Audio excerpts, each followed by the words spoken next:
We're back to a basement. No, did you? How does this place have an attic? I don't Why is know. the attic so shitty? I haven't cleaned it, probably because of that. You Why? brought me to a freaking bathhouse last time. It's a very big house. I guess. Yeah, that's true. Why is there a fucking sign on my forehead? Which one is that? Someone redeemed their bits. It's you cannot fix her. Yeah, but like I'm pretty sure I have like also like a hotkey, so maybe I hit it by accident. Let me see. Oh, you hit it. All right. Hit and Oh, quit it. Oh, now she's smaller. Alt. Okay, Alt 3. When did I hit Alt 3? I don't know. There we go. Probably like maybe like I was like typing something. Why am I tiny? Probably Wait, I I'm was. also. I can hear you. Let me do an audio test on me.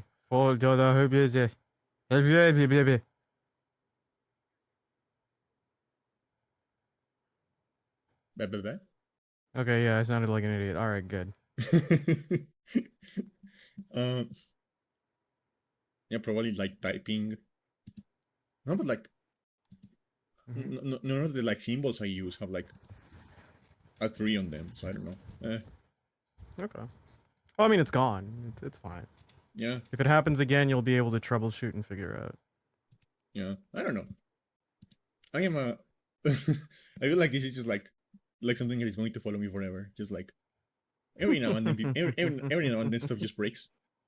Like it's just like I mean, it is fitting that it's the you cannot fix her. That's the first time it happens. you know, every now and then stuff just breaks. Like and like that is like the thing about like my family.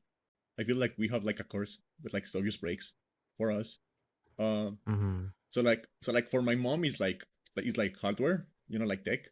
Uh, so for Yeah, example, like you've mentioned she's not too good with the stuff. Yeah. no, but like it's like there is like an aura, an energy around her that just breaks stuff. Like Yeah, yeah. for some reason, when she walks into my room, the Wi-Fi breaks. That's that's sad. That's rough. and That's like not fair, actually. That's just not fair. and like she like I bought like a couple of years ago. I got a phone, and it was a good phone. It was working great. It was doing like everything I needed to do. It was like yeah, and it was like very cheap too. So it was like yeah, this is a good phone. This is a great phone. So she got the same phone, and hers didn't work. And he's like, oh, okay.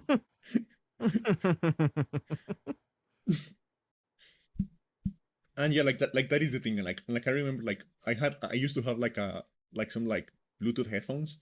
And one day she like walked into my room and made a comment. I was like, yeah, it's surprising those headphones have been like have survived for this long. And that same day they fucking broke. Oh, your mom has like EMP energy just built in. Yeah, for me it's software, but it's probably because I tend to like try to like hack stuff to like feed like my needs better. So like software always breaks around me.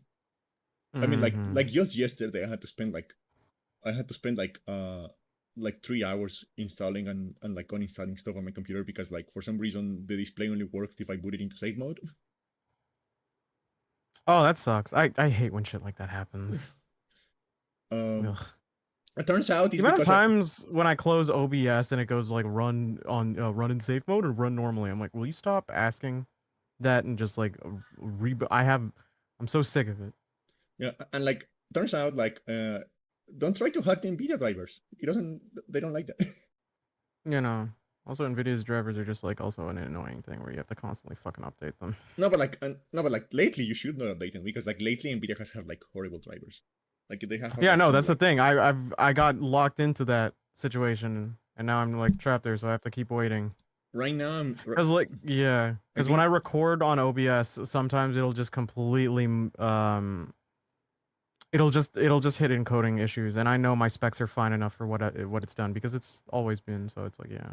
yeah, right now I'm running the 572.83 drivers, which is like from March, from like mid March, Mm-hmm. which is like not great. I feel like this is I am using I have like a 3060. It is like a mainstream, fully supported GPU that still has like ongoing support. So the fact that I have to use 2-month-old drivers on a GPU that is supposed to still be supported is like not great. Yeah. It's not great. Um, Yeah, but to be fair, this time I was trying to hack the drivers to like modify some stuff about like the way it scales the image. Uh, Mhm. when you're because like something something I like to do because I don't like I really don't like temporal anti-aliasing. Um, Mhm. and in general, I feel like anti-aliasing is something games have never figured out. Oh yeah. Um, so something I like to do is I like to have like low resolution monitors, low resolution screens, and I like to use the GPU drivers to like run everything at like a resolution higher than that. Mhm. Because then you get super sampling and that is like very clean. Well, because you have like because I'm like super sampling down to a low resolution, I don't get like a lot of the performance impact is not like gigantic. Um, so it still works most of the time. And I was trying to like modify the way it works to like change the filter it uses because like when you are like taking a high resolution image and like don't scaling it down to like a low resolution screen, you need to like use a filter. Uh, and by default, the NVIDIA drivers use like a Gaussian filter, and I was trying to see if I can like replace it with a bicubic filter, uh, and I broke my driver.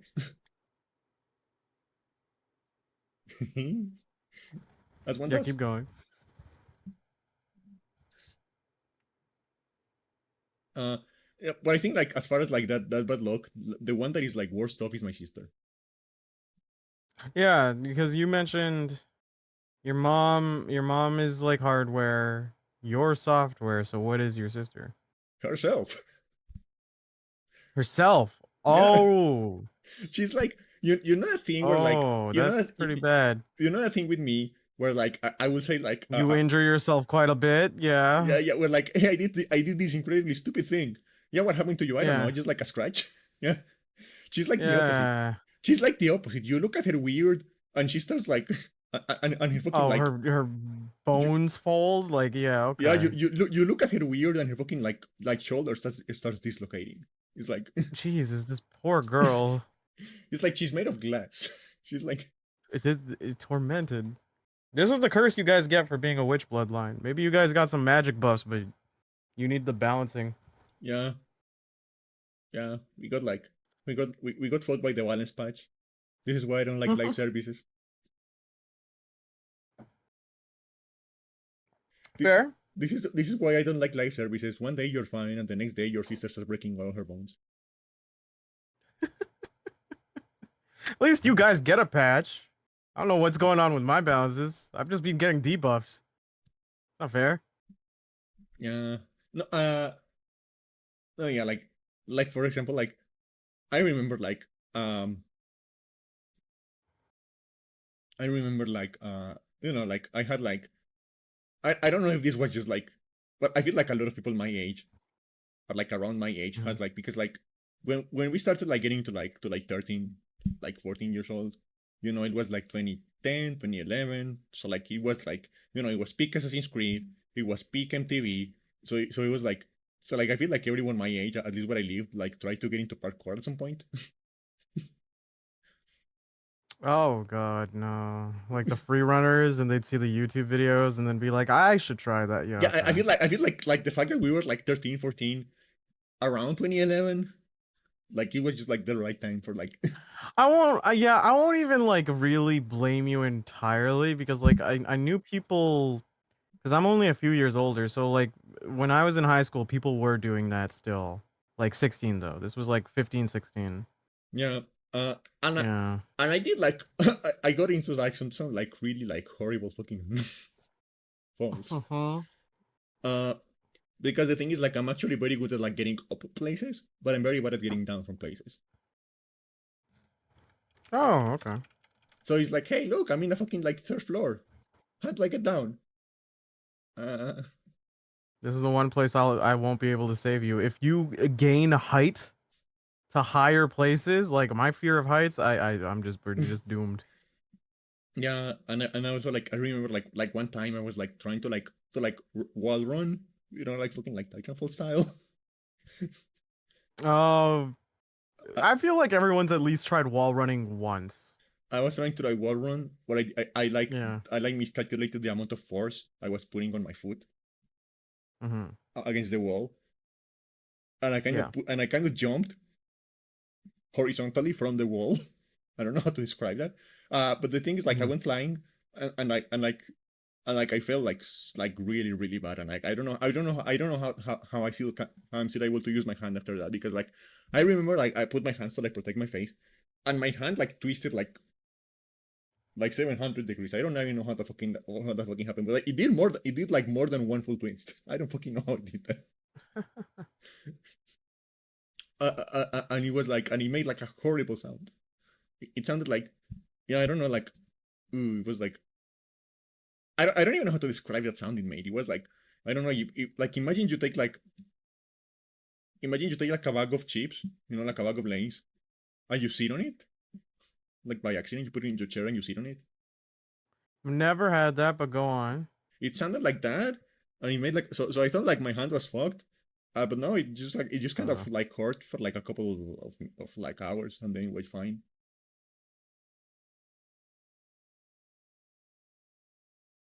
Uh, so yeah, like I can do that, but like my sister, takes a little like she takes a little like a tumble around the house, and she uses her hand to like catch herself, and now she needs like a fucking surgery because her tendons are fucked.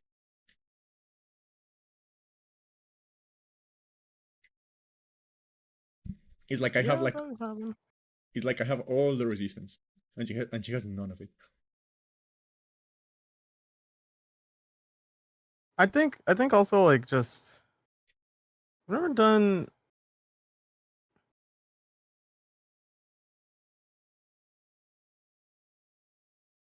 Yes.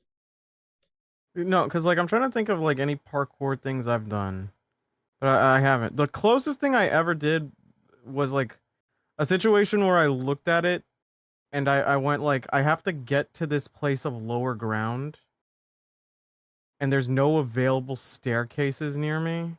Yeah. And it's not like the fall would have been bad, but I'm sure I would have hurt my shins. So I did the whole wall hugging while sliding down Yeah. and then jumping at the end. And luckily I didn't injure myself. But obviously, people always okay. I'm sure it's like well known for people, but for anyone who would think that that's gonna save them, it's like you have to understand like at some point the velocity doesn't matter. You will destroy yourself. Yeah. So maybe do that do that only for short heights. Don't do that for like anything tall. Like you're not. I'm sorry to tell you, you're not gonna get an anime kick in. You're probably gonna just like tumbleweed and break. Yeah. All of your bones. How many bones does the Yeah, human body have? I'll Google how many bones does the human body have. I feel like I'm gonna remember this answer and then yeah, it's 207? 206 bones. Oh. 206 bones, while infants are born with about 270, and then they fuse together because like stuff like Yeah, your spinal your plates will and your fucking fuse. skull. Yeah, Fucking yeah, like baby craniums are like separated into like five pieces. yeah, So if you put a finger like right in the middle, in the top of like a baby's head, you can like it is gooey because there isn't a bone there. yeah, yeah, yeah. Yeah, like I don't know, like if you try to do that bullshit, you're going to break 210 bones. Where did the other four come from? I don't know, but you're going to You'll break them. gain well the no you'll what'll happen is as you land on something you'll have killed something and four of its bones will have entered you and Yeah, then they'll have broken too yeah. and you're like oh I actually did get really good at climbing stuff. Uh, uh, I remember I actually got like had to call the cops on me once. Because I was kind of they actually had to call the cops on me once because like you know I was wondering like I wonder can I climb the town like the town cathedral, and it turns out yes I can climb the town cathedral. And I had to call the cops on me because I was in the fucking like I looked like a fucking monkey like in the middle of the wall of the town cathedral like just like climbing it, and they called the police, and the police were like, hey, are you trying to kill yourself? And I was like, nah. And they were like, what the fuck are you doing then? And I was like, it's cool. And they were like, what? But like, are you sure you're not trying to kill yourself? And I was like, yeah. And they were like, okay. It's like, can you like get down, please? Maybe. Like, they didn't know what to maybe do don't because do like that they didn't know what to do because usually when the cops get called to someone like high up in a building is because they want to kill themselves. Like that's Oh my usually what god. that goes. So what do you do when if you get caught or like because they're like trying to like get into like some place to like rob it or like kill someone or something like that to like do a crime. So like what is the police protocol for like you get called because someone is like climbing the side of a building Mm-hmm. and you ask them what they are doing and they're like I like climbing. It's cool. I Like think what's the protocol for that? I forget if there's like a law about like endangerment and th- I'm not entirely sure because there are some things like sure it would be dangerous, but if it's like it's like the protocol when like someone has to because there'd be situations where the police would have to take into custody like people who are about to commit suicide and they haven't uh, done it yet, right? Like they're about to jump off the building. yeah. But in this situation, that's less of a mental health. Well, it might be, but in a completely different fucking situation. And it's just like, Why are you fucking about? I'm normal. yeah, and like, yeah, where it's like, I suppose endangerment could be something they're charged with, but if it's like self endangerment, it's blurry.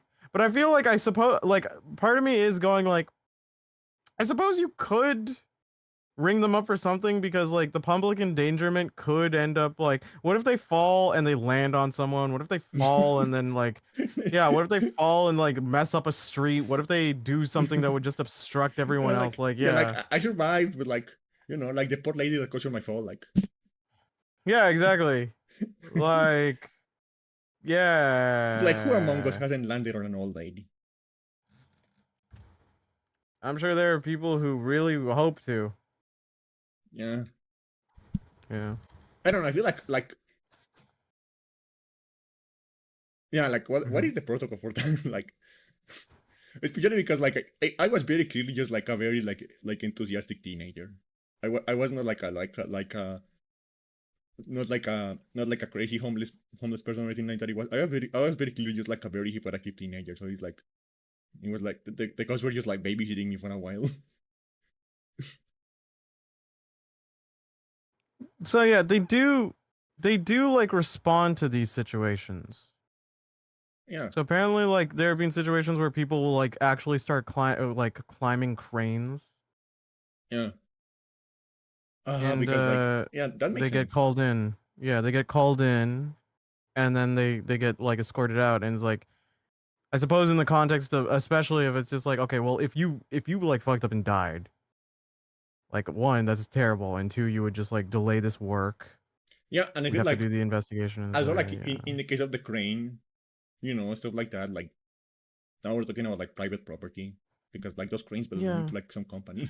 Like it's a yeah. If it's like on a building, like don't do it on a fucking building. Like if you want to do like nature hikes and like climbing and rock climbing, do rock climbing, do like hiking, do other stuff. Don't Yeah, don't put it in a situation where like even the most remote chance you could die, and then everyone else would have a situation where they could get hurt or like a problem could occur, or hell, just someone witnessing a person dying and ruining their fucking yeah. life. Yeah, just irrevocably change a person's life because you thought like you could be Altair Yeah, no, Ibn no, Had. that's how I wanna go. Like I don't know how I'm going to die, but I'm going to irrevocably change the life of at least 10 people when that happens. A grown woman decides to kill herself and make it everyone else's problem. Yeah, like Yeah. I'm not going to take anyone else with me, but like, but like I'm going to like change some people's lives. I do I want to say this one? Yeah, okay. So early on, I remember because we used to have much more edgy macabre humor, and that is saying something, but Yeah, like because that's what happens when you're yeah, younger. because we've known each other for like 8 years, so we were teenagers when we met.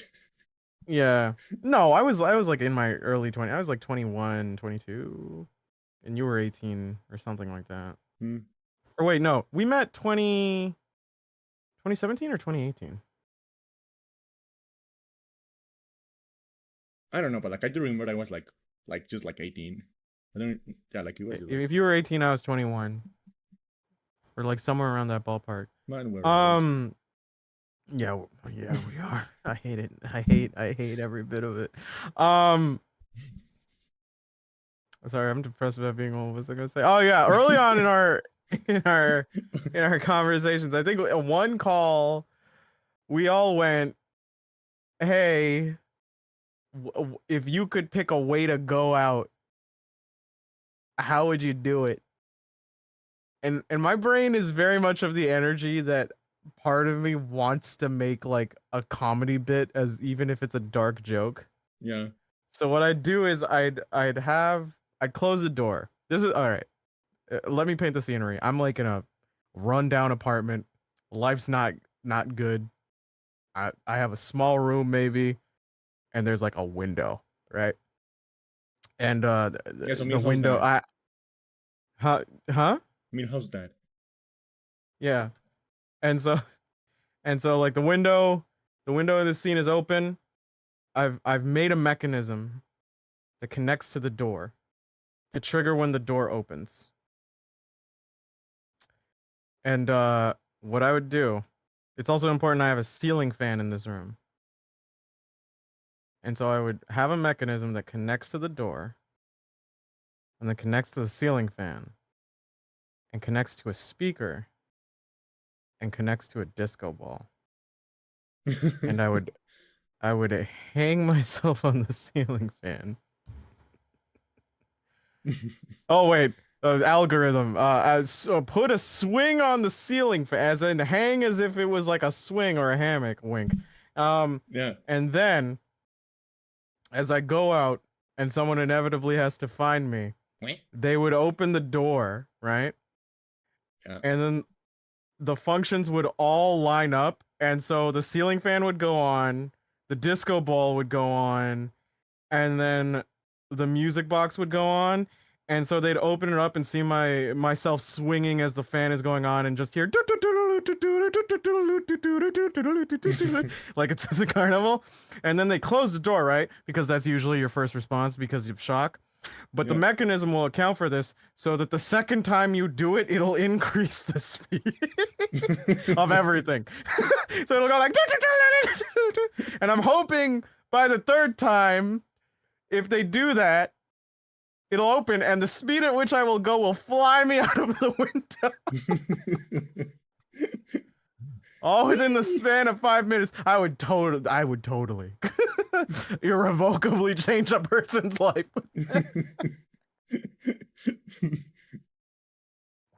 Yeah. That's They'd have changing dreams. someone's trajectory for sure. Yeah, that's yeah, yeah. Uh Yeah. But like, Dura's answer was always just like, I just need a gun and a bullet. But he never says what he's gonna do. He's just like, I just need one. yeah, I just need Like, what do one. you mean? I just need one. You gonna take someone out, someone out, or yourself out, or just need one? Oh, okay. Yeah. Ow! Ow! Oh Jesus Christ! I moved my head wrong, and my neck made a horrible sound. um, what else? No, like you mentioned it, and like I'm thinking, and it does make sense. Like going back to like the previous topic, it does make sense that like people were trying to like climb cranes because like there is like a timeline. There is like a timeline of like like late 2000s, early 2010s of like parkour getting really popular, right? Um, Mm-hmm. and like the first like mainstream thing that happened with parkour was the opening scene. I do remember like I actually like watched like a documentary about this, and like the like first, it was 2006, and the first like, oh, my fucking speakers fell. And the first like big like mainstream thing that happened that like got like parkour, because like there is like this, I forgot his name, but like a lot of it is like attributed to like one French dude, right? Uh, Mm-hmm. and they hired this dude as like a stunt coordinator, uh, and like a choreographer. So like on that movie, so like the first like mainstream thing that happened was like the opening scene, the opening chase on Casino Royale. Mm-hmm. That was like the first like big mainstream break for like parkour as an idea, because they hired this French guy, and this French guy like coordinated like a whole like scene. where they were like like running over buildings and like jumping over roofs and like the climax of that scene is like around a crane. So it just makes sense like people would try to like climb cranes. Yeah. Have you I ever mean, watched like, Casino Royale? yeah, way back though, when I was younger. I watched this recently and it was a really good movie. Yeah, yeah, it was a But fucking superb movie. I don't know, like nowadays every now and then I like I like think back to this interview because like so like in Casino Royale, Daniel Craig plays Bond and Yeah. Matt Mikkelsen plays the antagonist, right? Um, Hmm. I mean, it could be argued that Eva Green plays the antagonist, like he's the main antagonist, but like you know what I mean. Um, Yeah. and there is this scene where he figures out that Bond is a spy.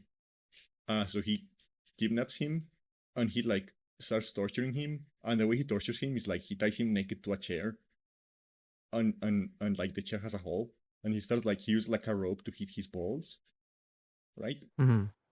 So that is like the torture he's using.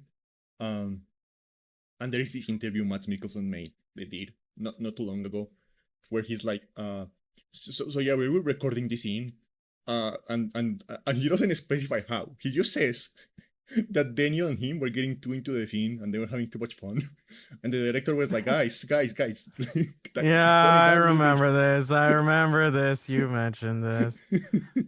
And it's like, Okay. okay, I like, yeah, what were you guys because doing? because I remember Casino Royale mostly because of like the what I'll say is hands down the best fucking Bond song is "You Know My Name." Oh yeah, that's a very very good fucking Yeah, song. Rest in peace. Chris, yeah, rest in peace, Chris Cornell, fucking legend. Like that song is so amazing. Yeah, yeah, it is a fantastic song. The way he hits, oh my god, I feel like it'd just end up in us singing it, and Yeah, then there's copyright. But like, yeah, it's just a good song. For some reason, if you're somehow listening to this podcast and you haven't heard "You Know My Name" by Chris Cornell, listen to it. Great song. Even watch the music video for it. It's really well done. yeah. Yeah. No, yeah, that song is really and I like that. Like, if you pay attention to like the lyrics of that song, it is like written from the perspective of M. Yeah, yeah, yeah. It's very very Everything about it interesting. is everything about it is so fucking good. Yeah, I don't know, like I don't know, like and now I'm remembering like another like really funny interview that Daniel Craig did. Uh, Mm-hmm. like it is unrelated to like it isn't related to like to like that particular movie, but like and it's like an old interview. What I'm remembering is like really funny interview he did, where he was like, yeah. Like usually when I'm like hanging out and like going to the clubs and stuff, I prefer to go to gay clubs before because they don't fight as much. So I just go I just go drink with the gays. Fair. That's valid. Yeah. Yeah. What's your favorite like every now and then I remember this interview where that I don't remember like he was on like one of those like morning talk shows that I don't get why people watch those. They are so like fucking boring to me. But like he was on like Yeah, I don't find them. Yeah, with the fucking beige like furniture and the yellow tint and yeah the TV monitor in the middle. Yeah. and like Robert Pattinson was like on like one of them shows, and he started like telling a story about how like he was like when he was younger he went to a circus and like they drove like the clown car in, and the clowns started getting out of the clown car, but the clown car catch on fire. So like as they were pouring out of the clown car, the clowns were like on fire and like screaming and like running around. And he was talking about like how that like changed him. Like that is like something that traumatized him, and he has nightmares about that. Right? He was telling this story Mm-hmm. about like it was like a harrowing thing he saw as a child and stuff like that. And then like a few months later, he goes on another interview, and they ask him about that, and he goes, yeah, I didn't have anything interesting to say, so I just made that up. You know, Robert Pattinson's just funny. Yeah, I didn't have He's anything. such a he's my favorite because of that. He lies. He just but the thing is he gaslights, but it's like the funniest way to do it Yeah. because he just admits it. He he's like, yeah, I was bored. There's nothing else to say, Yeah. so I lied. It's just like, all right, And there is this all story. right. There is this story about like this one time he had a stalker, and he invited her to dinner, and she got so fucking bored she left. That's pretty funny. And he hasn't retracted that one, so it's probably true. That's really funny though. But he's really I don't know. I still find him extremely charismatic. So I don't know if I'd be that bored of him. No, he's very likable. He has a like very very funny goblin energy going for him.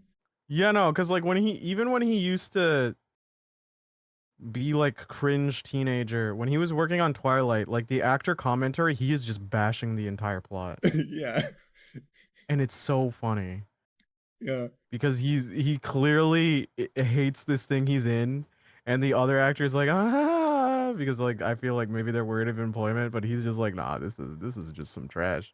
yeah. Like they didn't like it either, but they were like, It's being work. professional and cordial, like you're supposed to do. Yeah, but I kind of enjoy this. Yeah. And And it helps that he's actually like a really good actor. So like he has all that like yeah, funny stuff no, going for him, but like he's also just like good. yeah.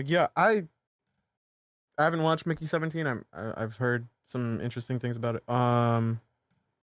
When I watched him in Batman, he was actually super. He might be my favorite Bruce Wayne, actually. Yeah, that movie's really Yeah, good.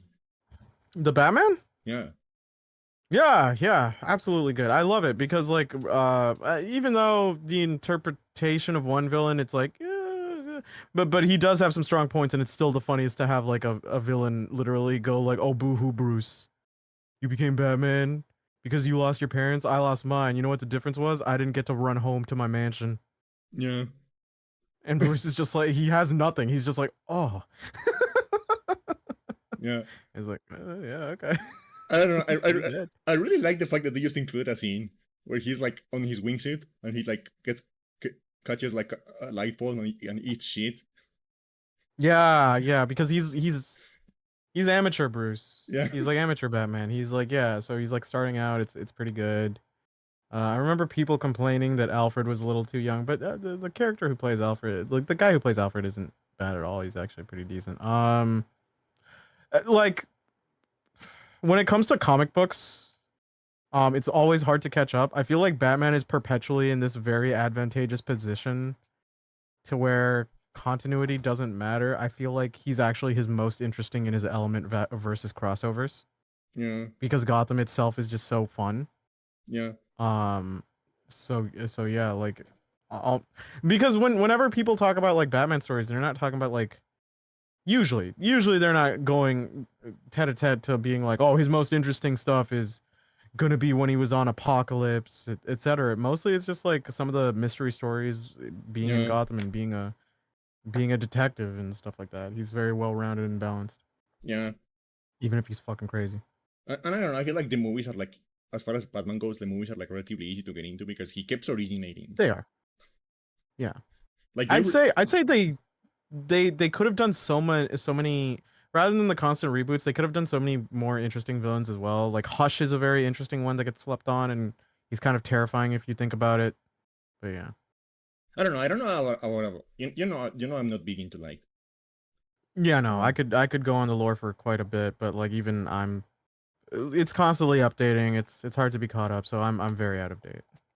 yeah, yeah. I don't know. I feel like with the superhero movies I like nowadays, they are not really superhero movies. They are like other genres that just happen to have superheroes on them.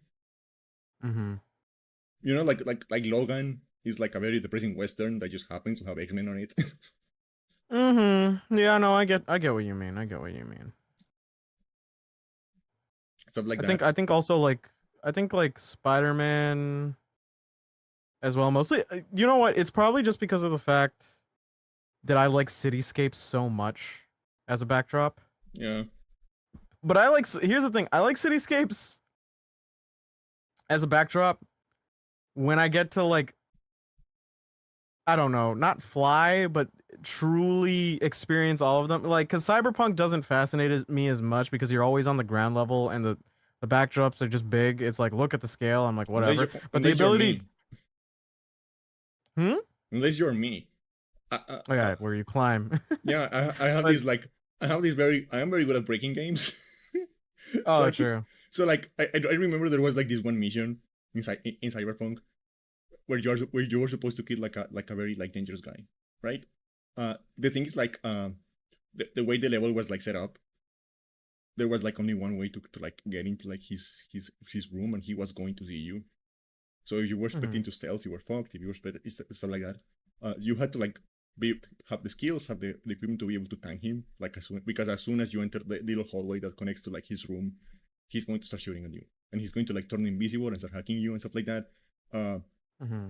and it's very clear that like the encounter is designed around that, around like having just like a little small entrance and like a closed room, and like like closing you in on that, and forcing you to Yeah. deal with that. But yeah, I just kind of like spent like 30 minutes just like fucking around with the colliders of the buildings and like climbing to the roof. Uh, Hmm. and I climbed to the roof of the building, and I just like I sniped him. Good. I mean, like that's it's always fun to And like it's fun to break a game and then just get your own solution. the rendering was breaking. So like I feel like I wasn't supposed to be there because like parts of the city were disappearing. So like I feel like the area I was when that happens, when you're like when you get into like an area on a game, and like parts of the maps are like appearing and disappearing as you move the camera around, it usually means that you're on an area that is not accounted for by the like level the streaming system, because like most games nowadays, they don't load the full level. They load like the first room of the level, and then as you move through the level, they like are constantly like loading and unloading like the rest of the level around you, right? Hmm. uh Yeah. and usually when you get to like an area of a level, and you move the camera, and like the level starts like appearing or disappearing, for like in like sectors, that means that like the area you are on is out of bounds, and it was not like it is outside of like the invisible boxes the engine uses to like determine what it needs to be loaded, so it doesn't know what to load. uh and that was happening while I was there, like parts of the city are like were like disappearing and stuff like that, so it was like, oh, I'm out of bounds right now. I don't know how I got here, but I'm out of bounds right now. Yeah, but I just sniped him, Yeah. and then I Yeah. like No. glided down, and it's like, okay. Yeah. No. That's fun. But it's like yeah, like I like cityscapes when I get to truly travel through them and get to because you get a better sense. Hey, that's the Woof, third dog now. woof, She's the one we're babysitting. Um, woof, woof. you get a true like sense of like scale when you can properly travel in it, and Yeah. then and so like Batman like Spider-Man just getting to swing or glide through the buildings and then see how you are in comparison to them versus just always being on ground. It's just like a nice thing. I don't know. I prefer it. Yeah, Um, and like for me, it's not like that. For me, just like I just think like open worlds need to be like more creative, or like the way you move around them. Like yeah, you just be more creative. Like let me do stuff. Like just like running and driving. Yeah, like whatever. But like yeah, like explore the possible creativity of I like had to put I had having to that put the huge map. babysat dog out of the cause she doesn't like eating. That's it. She just doesn't like eating. She's also like a Shih Tzu, but she's like I think she's like what 15. She's an old gal, I but she's went still spry. I went to a zoo the other day, and they only had one dog. Oh, nice. It was a Shih Tzu. You told me this one. Woman, you. It's a good joke. It's a pretty good joke. I don't know.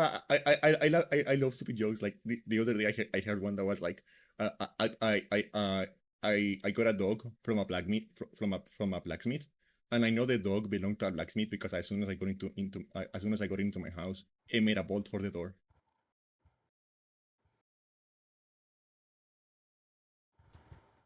I wish you saw my fucking face right now.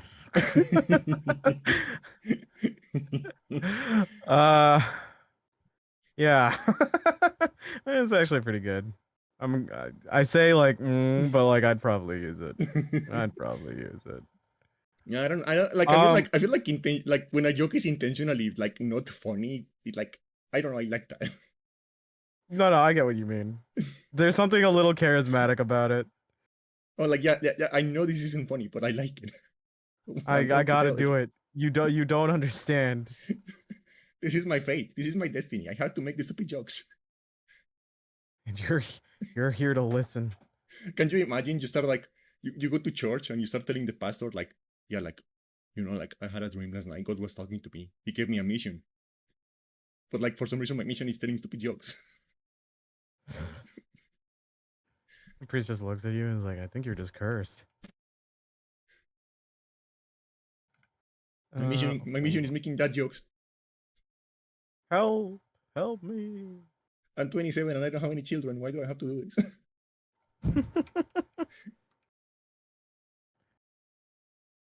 What else was I talking about? Yeah, I guess that was just it for the cityscapes and stuff. But it's just like, yeah, usually I like that. That might be also the reason why I like urban fantasy as well. Just like, because I find architecture just a very interesting backdrop enough. Yeah, I feel like a lot of medieval and fantasy elements and stuff like that always love castles, but then you have like wide, flat plains, and that can be interesting, but at the same time, you have to be creative with what's going around in that scenery, or you have to just make sure that the characters are entirely the focus. yeah. So, yeah. Or you can just do like crazy stuff. Like if the concept of the world itself is like crazy enough, you can like make it interesting. Uh, Yeah. Yeah, absolutely. like I feel like Xenoblade gets like the first Xenoblade gets a lot of mileage out of the fact that the entire world is like the corpse of a giant. Oh, that's pretty dope. So like all of the areas like you travel to, they are like parts of the body. So like you get to like an area, and it's like yeah, you are in the knee, you are in the shoulder, you are in the like, and like you can see like they use like the skyboxes to like get, because like the giant died like standing, right? Uh, Yeah.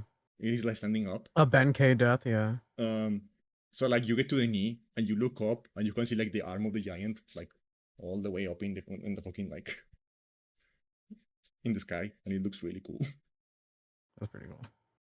That's actually a really cool backdrop. I love like colossi and Yeah, shit like that too. I also Yeah. I, you I know think I that's like why I wonder, like that's why Shadow of the Colossus is also pretty good, even though like they're very open plains. I think that plays into it because there's a little, yeah, because there's history there, and as you progress to it, every area is a little interesting. And when the colossi are inactive or when they're dead, it's just like it tells more of a story as it goes on, yeah, because those are the focal points. yeah, and I feel like that is like when people talk about like a game like being built around the technical limitations, they usually talk about like Silent Hill and the fog, right? Yeah, yeah, Which is a great example actually, it is a really good example. it is. Yeah, But like I feel like, because like for Shadow of the Colossus, they wanted a big world, but it was the fucking PS2. Like if you they wanted like what, 48 colossi, yeah, they could a and lot then of they scrapped it down to 32 for planning. No, 24 for planning. I remember this. And then like of those 24 that were being developed, eight just wouldn't work. They they were either a little too reminiscent of some of the others, yeah, which is funny because there are 4 different minotaurs in that game. yeah, Um and the other thing is like someone just actually like be too complicated to program the AI for, because the AI was absolutely limited. Like yeah. as much as I love Shadow of the Colossus, it's not a perfect game by They're very any means. stupid. Like some of the, yeah, like well that, and it's just like some of them can just like kill speedruns because they're stupid and they don't proc Yeah, until like you have to go out of your way to, even though like you could be trying to do an optimal method and the AI will just like shit on you. Which I guess is kind of realistic for a living creature with no brain cells, if you want to be honest. But I mean they intentionally did that yeah. again in the game they made after that. What was it? The Last Guardian, the one with the fucking like Oh giant yeah, dog, yeah. Yeah. and nobody liked that. Nobody liked it. I know some people who could try out like honk fucking Last Guardian's horn because they love the Ico universe, and like, hey, power to you. But it's like I, that thing I took way too long for that. Like I'm not gonna give it the pass. Like yeah, and you trapped yourself in that development hell for that long, and it's like it's a fine game, yeah, and but like like And like For the amount you've done this for, yeah. the sad thing about that game is that like the actual story that is being told, like the artistry that is going into like like the art direction, the music, all of that stuff, like it's so good. But like the gameplay No, yeah, itself it's is beautiful. Yeah, no. the gameplay itself is like just like so tedious that it's like I'm just going to watch it. I'm pretty, yeah, I'm just going to watch someone else play it. I'm pretty like lenient with video games to a degree, but I like the thing is, and this is coming from someone who like still not, I don't still play visual novels that much, but it's just like if they have the interesting core gameplay loop, we talked about this before, is like why garner the moniker of video game if your Yeah, gameplay is insufficient? Like you should understand. Like I get it's artistic and everything, and I understand that the NPC, the AI behavior is supposed to be like wily and stuff like that. Even Arrow in Shadow of the Colossus, if I remember correctly, the horse AI isn't always perfect, yeah, and that's to replicate the fact that this is an animal. yeah, But like, at least with Arrow, it's not like frustrating because you just have to call a few times before it like she gets the memo and yeah, then she comes to you. So yeah, yeah. yeah. I don't know. I feel like But yeah, like something I really love funny the Shadow of the Colossus is ones. like Yeah. this idea of like making something realistic versus making something just like convenient for the sake of like gameplay. Like something Yeah. Well, some one of my favorite examples is actually like the fact that like did you know that the horses in like the new Zelda games have like GPS? oh, that's funny. Like if you like get if you like put if you like ride a horse on like an actual road, like the man-made roads. If you like drive a Oh horse, yeah, if I've played Breath of the Wild. They're pretty strict to the roads. Yeah, no, if you do but like the the auto thing or the something. thing is like if you just like let the control go there, if you just like let the control go, they follow the road. Yeah, yeah, I do recall this. But it's like It's really usually convenient. usually you would just do the sprint because you'd want to get there faster. Like I guess it's useful like if you put it down and you need to do something. Yeah, it's very convenient. But yeah. And I don't know, like Um. Yeah. I actually got a lot of mileage out of that. Like there was like this one like because I have actually beaten like Breath of the Wild a couple of times. Uh, Hmm. and one of my playthroughs, I decided I wanted to like do it without like fast traveling at all. Like Oh, okay, that's interesting. that was like something of like a self-imposed challenge I made for myself. Uh, No, that's fair. and I actually got a lot of mileage out of like the auto horses when doing No, that. that would do it. I'm the opposite. So like with open worlds, my brain goes like if there's unlockable fast travel, I will go out of my way from the start to get all of it. Oh yeah, I actually did that. I Uh, actually did that yeah. my first time playing Yeah, Breath I of the did that Wild. I too. did that. I Like didn't do before I did yeah. anything else, I got all the towers. Yeah, exactly. Me too. Well, I mean like one is like locked off cuz you need a special gear item if I remember cuz like it's No, covered in the ooze. no, it's Yeah. not. You just have to like break the game, like I did. Oh, well, yeah, yeah, that one. But it was like all the others. I just blew myself up there. Oh, that's fair. That's fair. Like I might have used like a walkthrough for that cuz like for that tower cuz I remember going like I'm going to traverse this map often. It's very clear there's a lot in here. And I am going to like go through my perimeter and areas of these subsections, but I know for a fact like there are going to be missions where I'm probably gonna have to travel across the map and come back. So let me do it. And so I did it. Yeah, And there is something very satisfying about unlocking that entire map and then having everything. So. yeah. And again, like we come back to like this idea of like how funny it is to just like break a game. Yeah, it And is. like I remember like I discovered that like you know the thing like mountain goats can do where they can climb like practically like vertical walls. Yeah, yeah, yeah.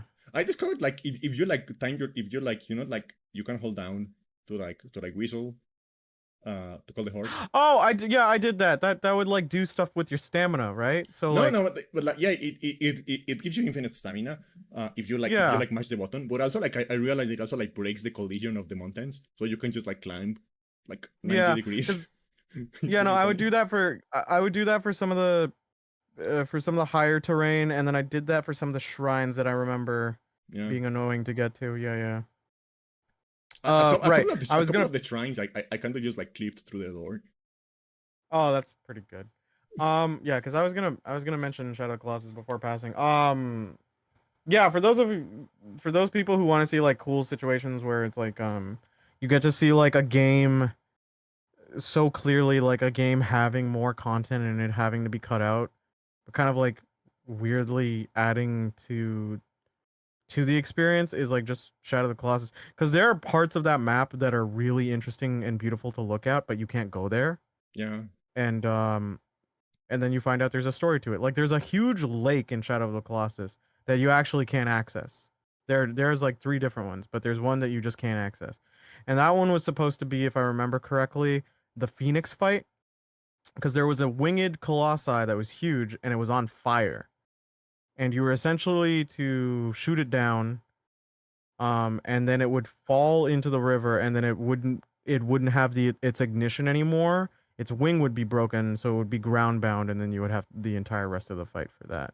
yeah, There's a small rock formation in the main map that is used for a small rhino colossus fight, and you would trap it in that and then whack it to death. I believe there is another cave, or like there's a further part of the cave that had a monkey titan, and you would be on the top of its head, and it would be climbing the ceiling, and if you fell off, it would be instant death. Um, because you just fall into the dark abyss. yeah, A lot of stuff was pretty interesting. Seeing you can even see some of the videos of those lost titans, and yeah. it's really rad to look at. So yeah. Yeah, and like in general, like just like if that kind of stuff sounds interesting, there is a website called the room floor, Hmm. um, which has like it has like information about like code content from like every fucking game you can think of, and it's very Hmm. interesting. Sometimes I just go there and just like read how much Yeah. of like and like I love finding like little hints or like the stuff that the developers carry over. Uh, uh, so like so one thing that is like very very common is that you're going to find like a T posing on texture model of a character from another game, Oh, that's really funny. unlike the newer game. And someone actually ended up asking like a developer like why is there always like a T posing on texture model just like hanging around, uh and it's like they just like and apparently like they use it as like a ruler. They just need like a model that is like the scale of the characters in the game, right? And when they are Hmm. making the levels, they just move one of those models around to make sure like all of the sizes are correct. Like everything is proportional. So there is just like a T-posing Junarukami in the Persona 5 files. And apparently they use him as a ruler in the fucking maps when they were making the maps to make sure like everything was the right size. Because a lot of like game engines have like arbitrary units, you know. They are not like uh for example, I think in Unreal Engine, I think like a meter is like 100 Unreal units, stuff like that. Uh, so yeah, they are not like using like meters or inches or anything like that. They are like just like using like yeah, that is 1 unit. Figure out what that means. So you need like just like a little guy that is like the size of the characters to like tell you okay, so like this is the right size for a door. This is the right size for a desk. Um, and even then, even when a game is like even when an engine uses like actual units, sometimes it's convenient to just like not work inside of those units. Yeah. like Yeah. like for example, like that was one of like when people started like hacking the new Armored Core game, uh, because they realized like it's basically just like the exact same engine as Elden Ring, so you can like move like models to and from and like code and stuff like Hmm. that. Um, and people started like porting models like just for fun, just like and like data mining and stuff like that. And one of the things that like shocked me the most about Armored Core 6 is the fact that the game is like on like a one to one scale. Uh,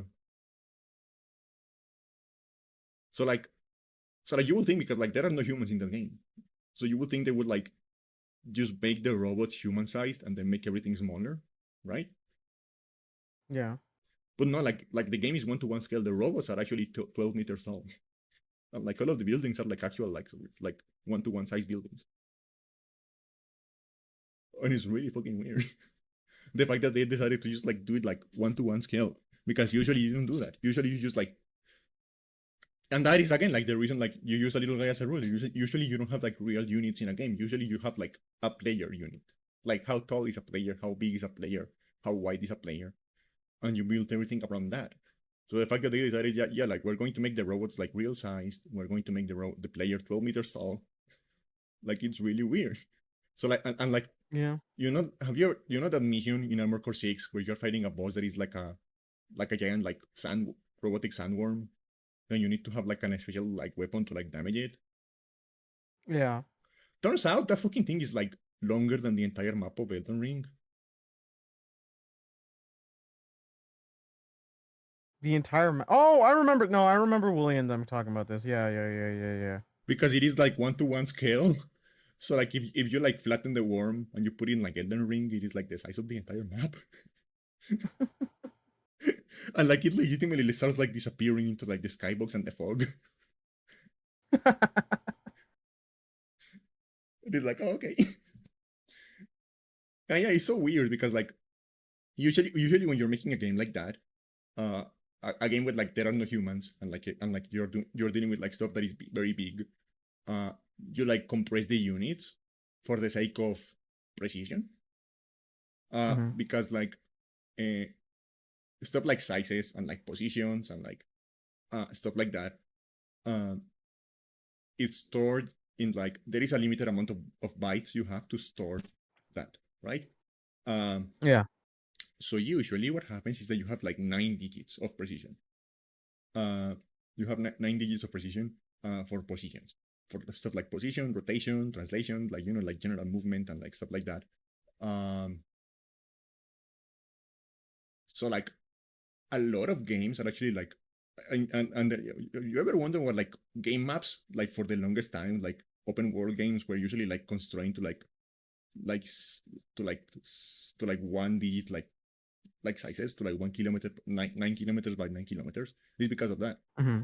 It's because Oh. you only have like 9 digits of precision, and that includes like the decimal point. So you can have like a position that is like 1.8 digits, or you can have a position that is like 1,000.4 digits. You cannot add like more digits. So the bigger the maps get and the bigger the distances get, the bigger the speeds get, the more precision you lose because you have like, in order to make the main number bigger, you have to sacrifice decimal points. Um, so you start losing like that kind of like minute like units to like very very precise movements. And you can actually like see that in like some games, like for example in like the most recent Halo. If you walk to the edge of the map, you can start seeing like the polygons on like it starts to look like a PS1 game. The polygons on like on like your hand and your gun, they start to Mm-hmm. they start to wiggle around like a PS1 game, because the map is big enough that like when you get to the edge, the position has to sacrifice some decimals to be able to actually store itself. So like so like the polygons, the actual position of the polygons that make up your hand, they are moving in like bigger increments. Oh. So usually when you're dealing with like a game that has like really big stuff but like no people, you like compress units to like not deal with that. So it's really Mm-hmm. weird that they actually like did that in like Armor Core. um, I mean, From Software using an engine and just I mean testing its features isn't. their engine is really weird. Like the From Somewhere engine, It like is. it is like very borked. It is like held together by duct tape. It is like not a great engine. Yeah, that's about right. um, yeah. Okay, Candy. How is your week? Go on with your week. My week. I was kind of having a mental breakdown and I didn't do anything. Aw. I hug you. I love you. It's okay. Oh, I love you to me. I don't think you. Okay, so I guess I'll go with my week. My week. Did I mention I finished Ace Attorney? Great Uh, Ace Attorney? I Can't think you did. remember. Okay, yeah. So I did, and then I love those Yeah, you characters. did because you were talking about like the tragedy of like saying goodbye to like a cast you got like really attached to. I think it was right before it. Like I was on the very last case. Oh, Last case is really good. I think this is the most like definitively like the best Ace Attorney experience versus even the trilogy. Like this is a very fun execution. It builds up so entirely. The designs are amazing. Music was good. I I moved don't know. on to Ace Attorney I feel 5. like it also like I don't know, like just for like because I haven't played those games a lot, but like from an Yeah. outsider's perspective, it feels like it would be like a good point to like jump in because it's just like Yeah, two it is. self-contained games. You don't have to like know the context Two of the rest of the two series. self-contained games, and it's technically speaking, you could argue it's like the prequel to everything because it's like the earliest in its timeline. So there's no pressure to really do anything else. Um, then I jumped in and I started Ace Attorney 5 finally. Is that the first Um, one that is 3D? yes.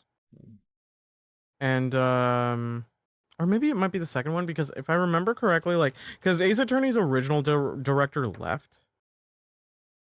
Um, or like he wasn't working on because I think the lead writer for like 5 and 6 are different um than like what's it called there Shu Takami is known as like the writer for most of them, Yeah. whereas like hold on, I'm just checking Wikipedia. So yeah, no. Let's see, Great Ace Attorney came out 2015, so okay, no, it's the first 3D one. um But weirdly enough, if I remember right, Shutakami wasn't doing like the writing or the directing on it, which is why a lot of people like complain where the characters go. First case is the only one I got to finish so far because it's been a busy week, and I'll move on till later. It was fun though. Is it definitely goes a little more into the attempting to be a cinematic route for the return of the character. You get like animated cutscenes in 2D, Yeah. and then you transition back to the 3D. The way the remaster collection does it, it's like the background art is like done well enough in a filter, or not a filter, but like redone in a style where it's kind of painterly and it's a little nicer. And since we're at the 3DS's color palette at this point, moving on to the later, you don't have the problems with the older games where the color palette is as limited, so there's enough. However, I say that, but there are some areas that are just not really well colored. So, for instance, in Ace Attorney, the original trilogy, the one that everyone sees the memes of, the one that everyone like every Discord bot that has it, it will use the courtroom from the original 3 games. Probably from Yeah. the DS assets, which might have a slightly higher resolution. Who knows? Those ones are still using that color palette, in which the entirety of the courtroom is encrusted in a thin layer of piss dust and yellow, and it makes me angry. And I hate looking at it. You know why I I hate mean, looking at it? I Because of mean, the yeah, judge is the what? judge is an old dude. Maybe he just like forgot his diapers. Yeah, he maybe he forgot his diaper. What a horrid horrid life. Um, Oh man, I always li- remember like when oh, I have something about him that's actually fun too. I was But like yeah, the you know like I work customer service for a while for like 6 months, yeah, and when you work customer service, you become a misanthropist. yeah. Like it completely destroys delicious piece. Yum yum yum. Uh, What? I was reading chat. I was reading chat. Don't blame me. I was reading chat. Let's just piss. Um, yeah. So like, Yeah, how and the reason why I complain about this is because it's one of those situations where the sequel does it better. So in Apollo Justice, the courtroom it just looks so much nicer because you get better detailing on the colors, and it's just like I can't go back to the original. yeah, Whereas in like Ace Attorney 5 and 6, like the courtroom looks good on the close-up shots, well enough. I still don't like how some of the wood is yellowish and beach like sandwood. yeah, But for some reason the entire walls are like ivory sterile, and it's a completely different vibe that I'm not up for. It just looks so much more boring. But like when you get to the close-up shots of the judge and everything, it looks really nice. But I wish there were some slightly different color alterations. And yeah. But so we go from like 3D to 2 sorry, we go from 2D to 3D. with like these 2D animated cutscenes, which I'm having mixed feelings about as a presentation thing, but I guess that they're trying to like make a more involved story. Yeah. And so you get your new girl, you get Athena Sykes, the girl who wears all yellow. Yeah. Um Speaking of peace, and yeah. And you think because so what I Ace mean, Attorney does in each I make fun of that. Like I remember when I was like a preteen, I had this very stupid yeah. thing. I call it like the Orange Day, and like for some reason I decided when I was like 12, 13 years old that every Thursday I will wear like only orange, Oh, okay. Um and I did that for like a that's year. pretty oh my god. Um hold on, I'm trying to check the so the way that Phoenix Wright operates on this is like every entry when it with your first case, it even though like because the games themselves are relatively self-contained, quote unquote relatively, like they won't go too back and reference too many things so in depth. But Trials and Tribulations being the dark horse of that and being like this climactic quote unquote finale for the character. And so every first case is like a tutorial case. So Yeah. the first case is Phoenix's first case. The second case is Phoenix with Amnesia's first case. The third game's first case is a different lawyer. Different lawyer's first case. And then Oh, this is the game with the guy that looks like a skunk. yeah, Blackwell. I love Blackwell. I'll get to Blackwell soon, but 4 is where Apollo's first case, right? And so um in 5, since it's Athena, you think it's going to be Athena's first case. Athena does have lines that you use, like her objection or hold it. But since it's Phoenix's return debut, she only handles like a fourth of the main case, and then Phoenix steps in and he's the main character, and she's just a sidebar to handle Yeah. to discuss, which is a bit lame. I would have liked her to actually have the focus. Athena's very cute. Her entire character is that she's very expressive and emotive. Yeah, In this very goofy way. she looks like she has like honestly too much energy. Yeah, she's a klutz. It's very cute. Because like Phoenix in his nature is pretty sardonic. Like he's very quippy internally. He's not Marvel quippy. I hate Marvel quippy. Marvel quippy is like I smugly say the perfect thing without any stuttering right as its response, and then I smugly smirk, and then we both keep walking. It's like fuck off. Phoenix has You know what Marvel writing feels Phoenix like? has what? Marvel writing is someone who gets into a lot of arguments, never succeeds, and then like the Oh, entire they internalize what they would have said, yeah, and then like yeah. all of the scripts are like the thing, like you know, like when you get into an argument and then like the next day when you're taking a shower, you're like, oh fuck, Yeah. that's So what that is. it's pretty funny. Someone was taking notes of like all of those It's like internal arguments. 100% it. Meanwhile, Phoenix is more believable because in his sardonic nature, someone will say something and he'll just internally say the comment in his head of just being like just a roundabout way of going like I am so tired of these insane and extremely stupid people here, or but not bitter. It's very fun on his energy, but and then they'll like say like their stupid reasoning, and they're just like, did they not even occur? Like, did it not even occur to them that they had to factor this? Like he'd think it in his mind. And Apollo is kind of a mess of a character. We'll get to that. And Athena is just very expressive, and her cute thing is like even when she tries to be like stoic and not like have a poker face, she has this AI companion on her neck that will just say what she's feeling right now. So the Oh, first the she has first grok. She yeah has grok. yeah yeah so the first prosecutor she faces, like he's just like this pompous like Did you say asshole prosecutor? prosecutor. Uh, And then he I think like he's just going on and he's being a jerk to the defendant. Like he's literally badgering the defendant, and like she's just playing it cool, but her AI goes like arrogant jerk, and the judge is like the judge is basically like defend counsel, if you cannot contain yourself, I will ask you to leave the courtroom. It's like sorry, that was just the my AI, I wasn't saying anything. And the prosecutor is just so stupid. He's like, it's all right. She can call me an elegant gent. And she's just like, such an arrogant jerk. And she's just getting more angry. When Phoenix returns, though, I do love the chemistry that he has with the judge and Athena going on at the same time.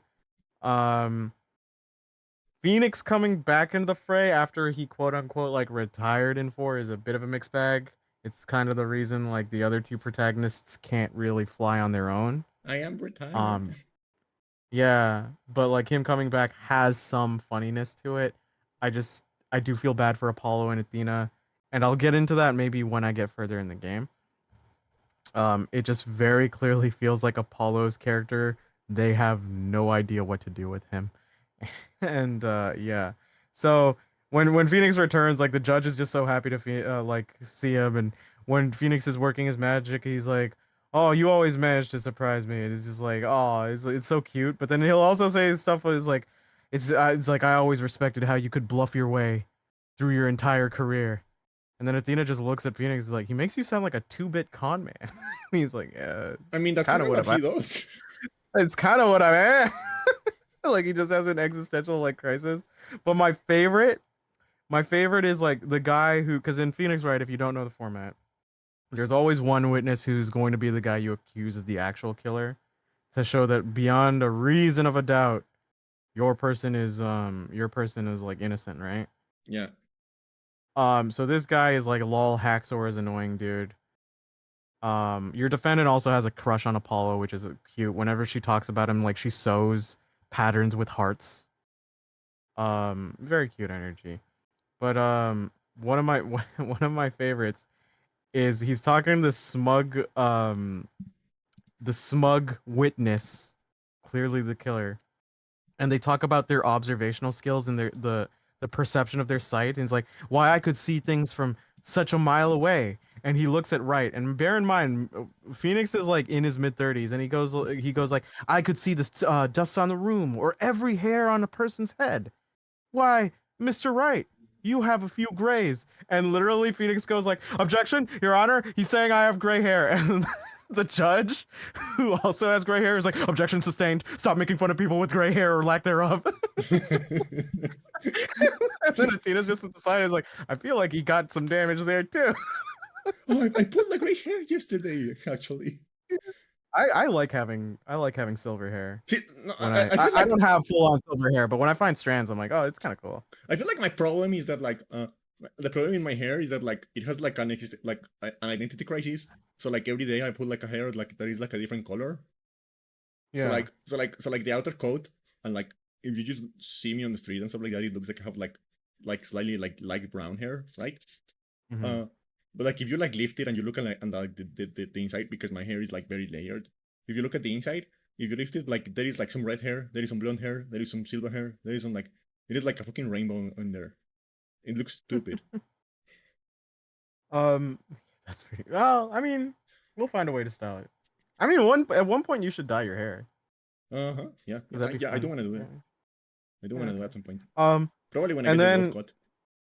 yeah, you're gonna get a buzz cut? Wolf cut. Oh yeah, I was like, don't do that. You're like, okay, yeah, I'll just say it. Like, I've seen a picture of Candy with her hair. It's very nice. Her hair is very nice. It'd be a shame if she cut it. And But yeah, I've been growing it for years. yeah, Like a long yeah, like yeah, a like a I'm, loss. I'm, I will say wolf cuts have me act in some sort of way. So you're very valid. Yeah, yeah. I know a couple of women with wolf cuts, and like every once in a while, I just see them, and I go like my base instinct goes like, huh, as my heart skips. It's like, oh, Huh! A uh, wolf cut. huh, huh. I flatline if I see too many. Yeah. But like, so like yeah, and just the chemistry and just like um for those who play the Phoenix Wright games, or if you ever start, one of the fun things that you can do is you have your objection to a statement or the interrogation of it, or rather inspection or what have you of a statement.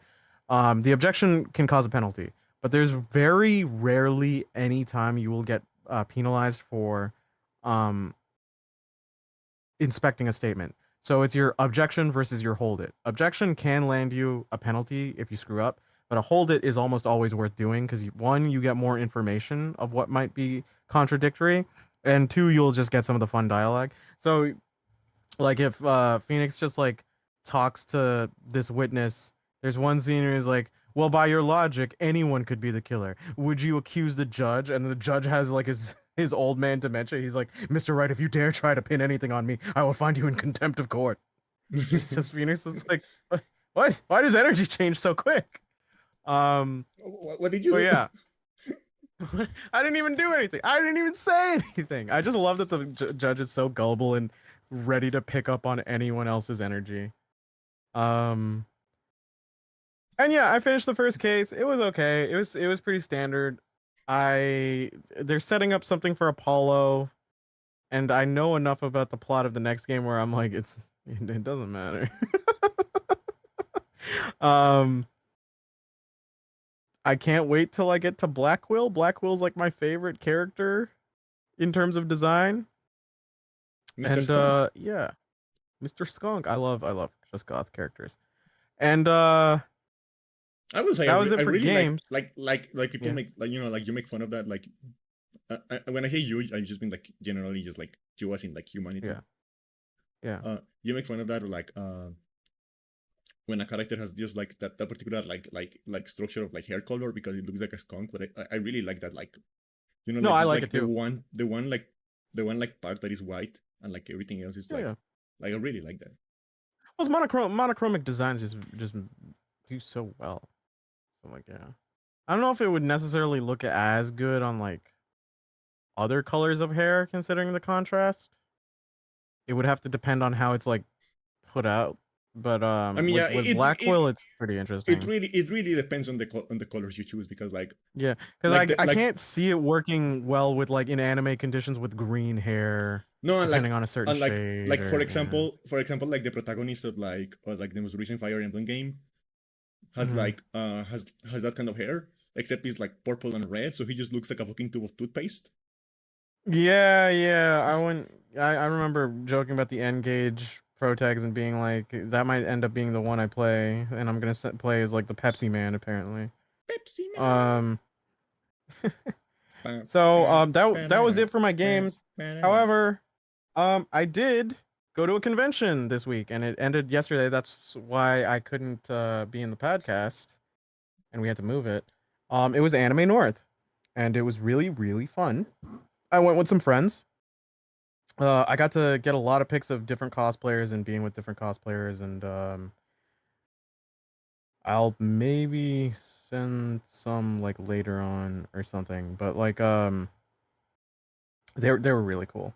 Um, I was mostly there as pack mule to like get a bunch of friends like some merch that they wanted. Um, which was dope.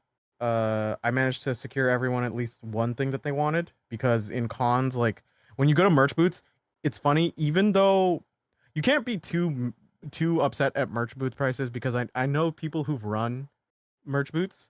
You have to pay for your stall. You Yeah, have to pay for production, and you have to basically you have to account for time that you're gonna be there. yeah. So, yeah, the markup's pretty bad, but it's like they're not going to incur a profit otherwise. Their merch probably wouldn't be there otherwise. Um, so, so like, and God, like this year, there were quite a few like risque like cosplays. Like, Jesus Christ, Oh yeah, I can Like imagine. no shame, no like no shame that I'm trying to inflict on people. It's just like I literally saw the Near Automata cast and like they were just like in thongs. I mean, Like, that's a lot of confidence. That's a lot yeah. of confidence. I mean, Yeah, yeah, it's I like couldn't do that. I couldn't do that. yeah, no, I can't. That's an aura that I would never be able to have. Like, um, Yeah, I wear I got to see. I wear hoodies on 30 degrees. I don't have that kind of confidence. Yeah, I do that. I do that too, mostly because like I'm still trying to lose weight. Oh my god, I want to.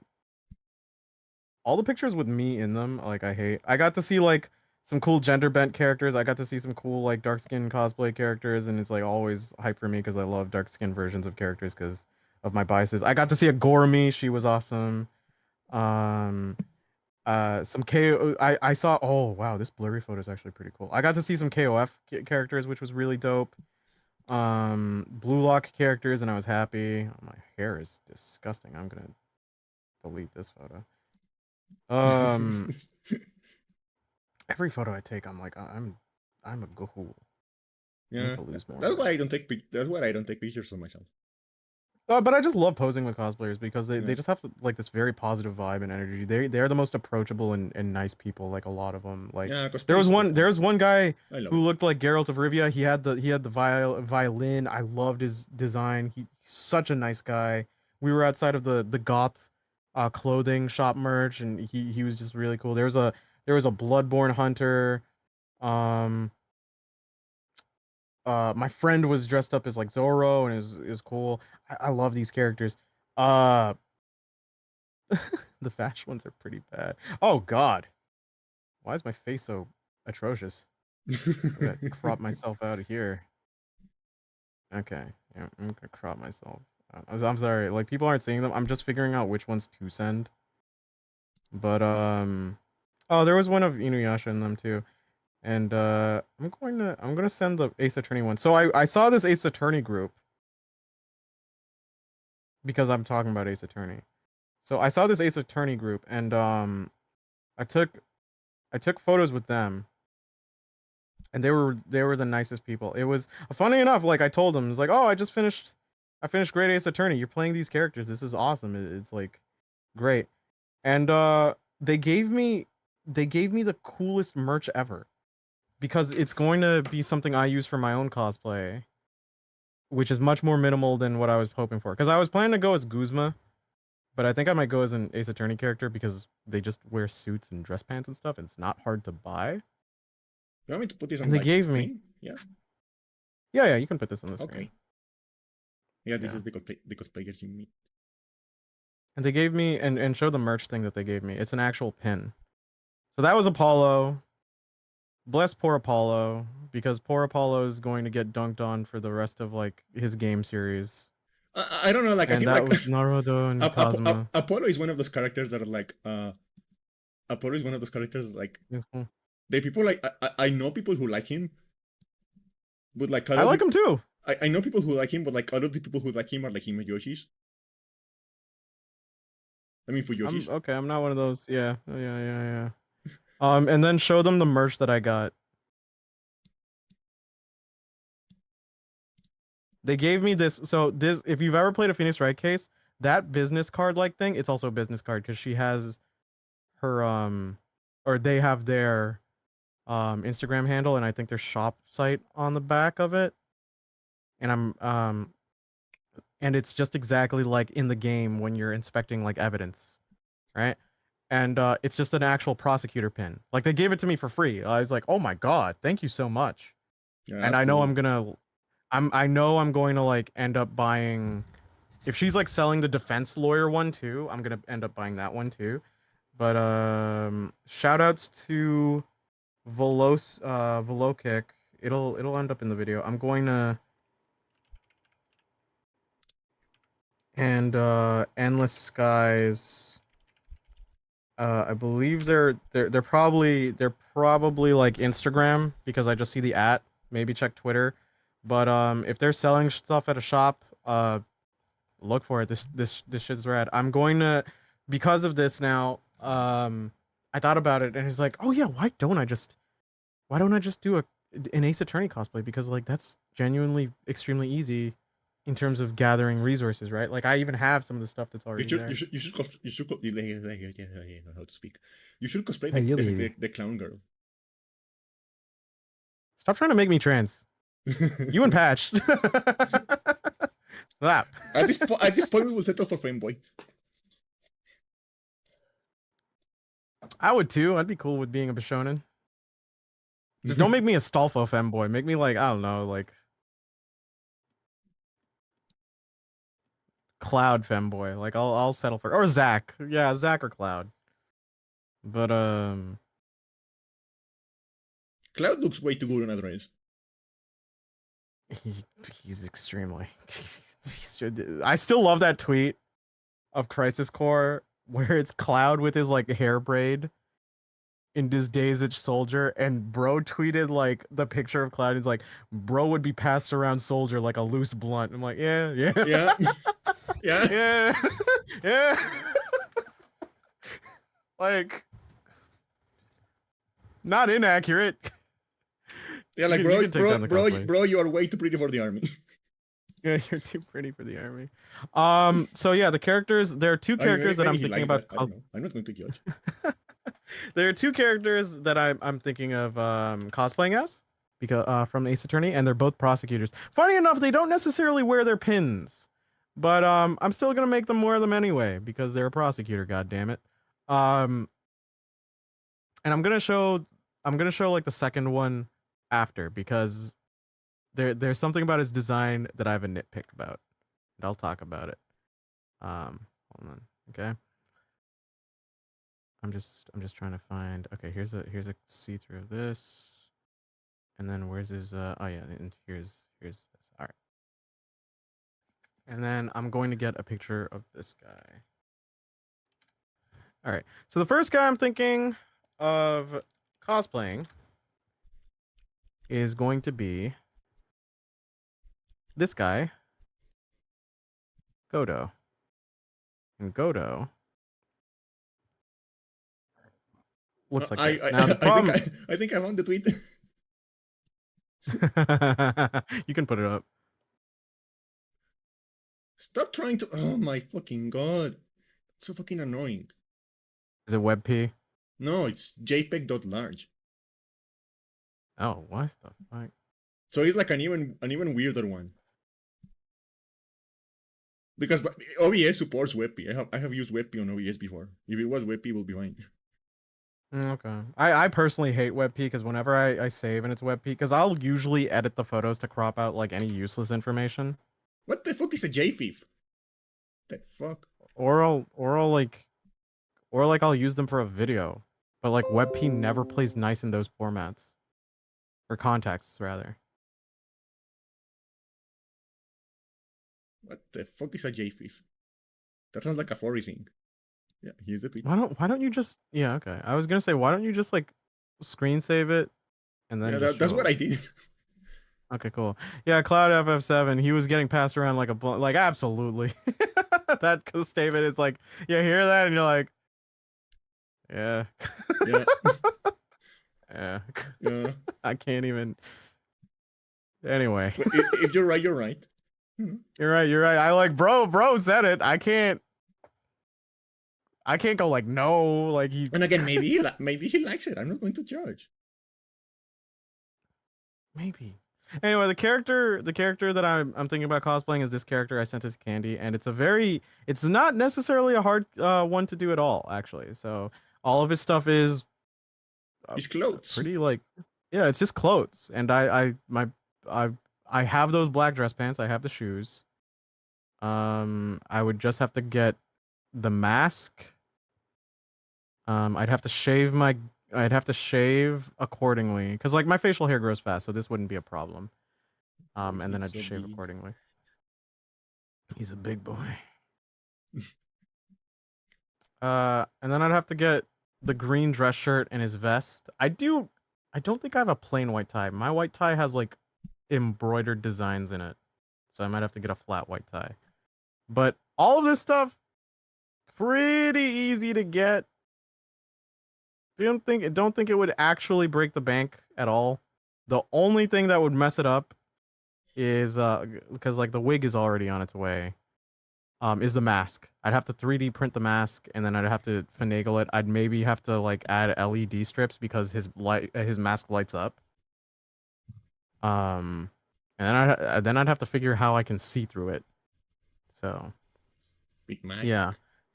The other the other character, and I'm gonna go on a little rant here, is Christoph. Sorry, not Christoph. Is Clavier Gavin. And here's the thing I don't like about Clavier Gavin. He has two different designs, Candy. Oh.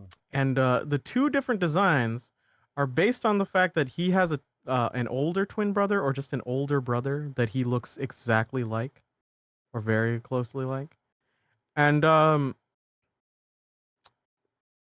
don't like it. mostly because his current design, the one that you see the most often, is him looking a lot too close to his brother. So here's Clavier's current design. Here's his profile. Here's his brother's design, and then Wait, here's him pointing the finger. I have seen gay porn of this dude.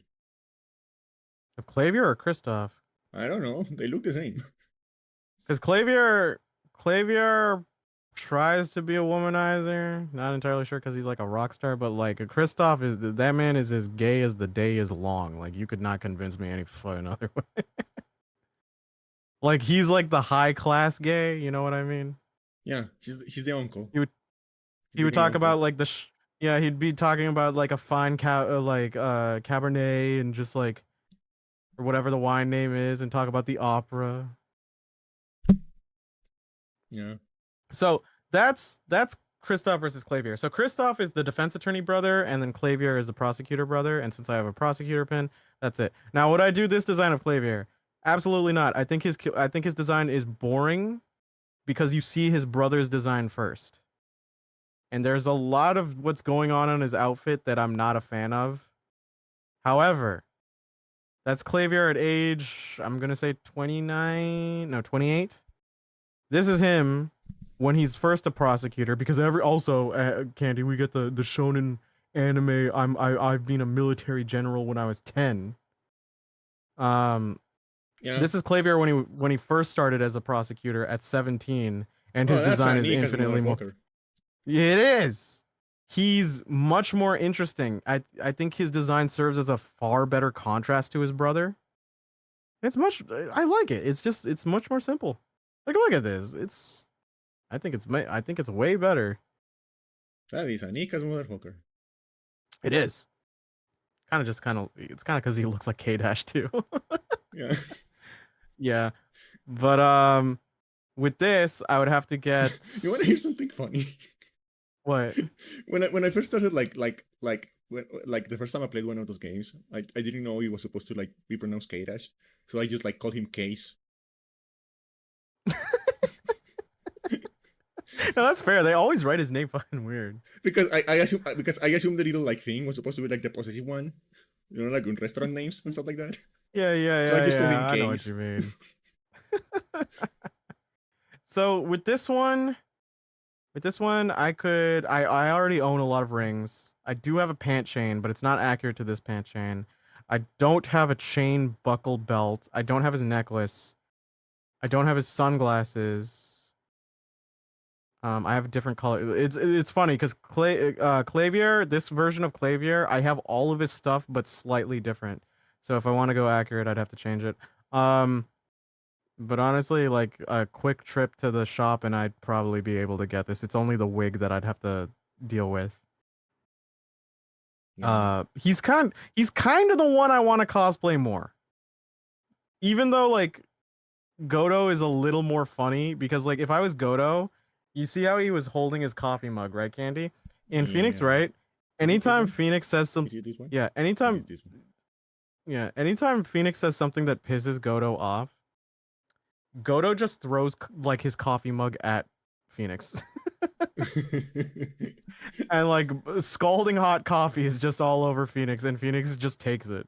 The judge doesn't even interrupt. He's like, you shouldn't have said Yeah. it. He also There are calls no rules against that on my little book. What are we he gonna also do? calls right trite, so that's cute. Um, if I was going as Godo, what I would do is I would get an acrylic coffee mug, like Is that how you pronounce not that? acrylic No, like his name. Godo. Hmm? I always assumed it was Godot. It might be your pronunciation. I believe because uh, what's the etymology of it? It sounds French, so I just assumed it was Godot. It's is it French? Because I felt like it's a Romance language name. I thought it might be like Spanish because no spoilers, but he's secretly Hispanic. Oh no.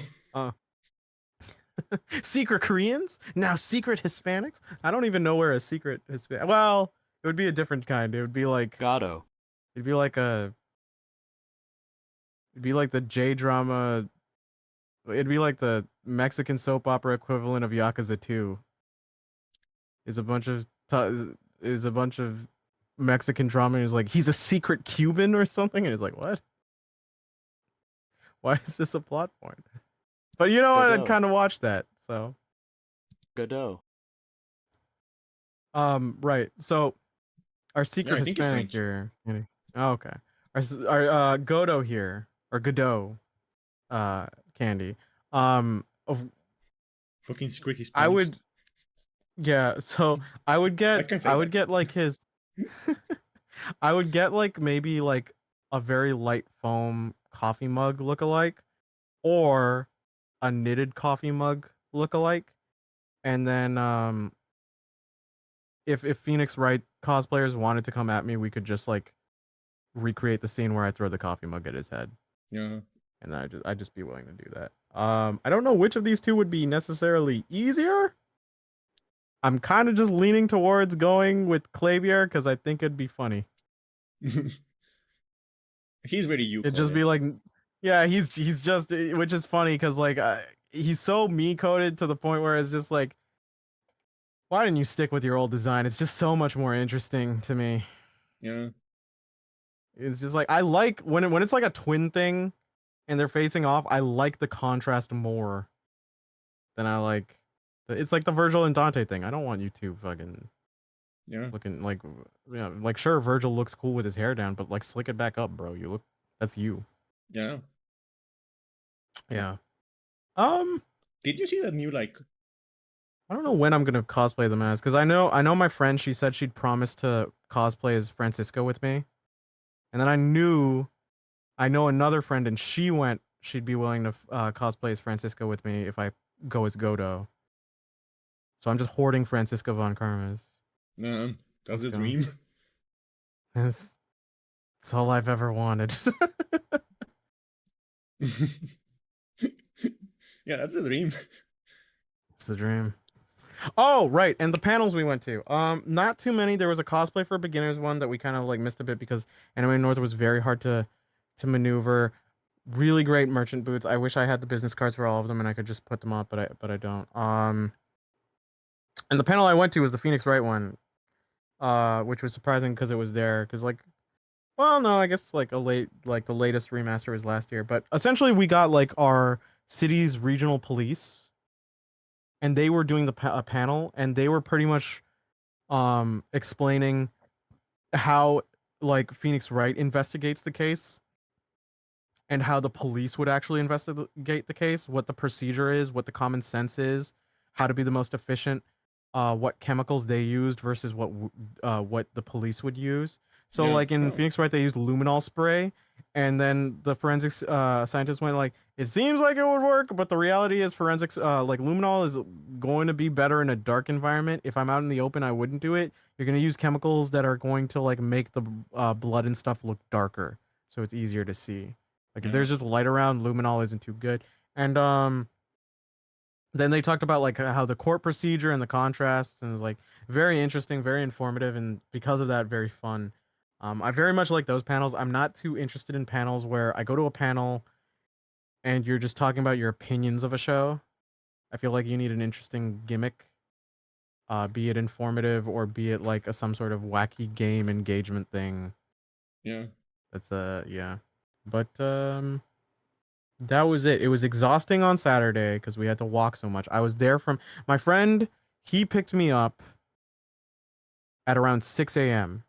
because my boy, he was like, I want to go early. I want to get parking. I'm blasted out of my mind. I'm like, I got to drink Monster Energy drink. So I drink Monster Energy drink and I tank the day. And I'm there until like 9 p.m. And I realized like I should probably go home because if I don't, I'm gonna be like Death tomorrow. I'm gonna be like Death Tomorrow. I was still Death Tomorrow. I had to tank an Monster Energy drink, but luckily on the Sundays of cons, they always end way early because people have work, people have flights back to their wherever they flew in from, and it ended at 5 p.m. I got all I needed. I was a bit bummed that I couldn't get like as much merch that I wanted, but the Phoenix Wright pin, I got a sticker of Heracross, which was very cute. My friend, she bought me a Gintoki from Gintama keychain, which was very cute. Also, like I mentioned, I remember having a talk with this with my friend out of merch because I know a lot of anime fans who love the acrylic keychains. Yeah. And they love stickers. And it's like acrylic keychains are cool. It's just like finding places to hang them, and I feel like they are the easiest thing to start hoarding. Yeah. And then stickers, I thought about this more often because when my friend asked me, "Oh, where do you plan to put it?" and I thought about it, I was like, "What property would I own that would never be thrown out, so I would lose this sticker?" Yeah.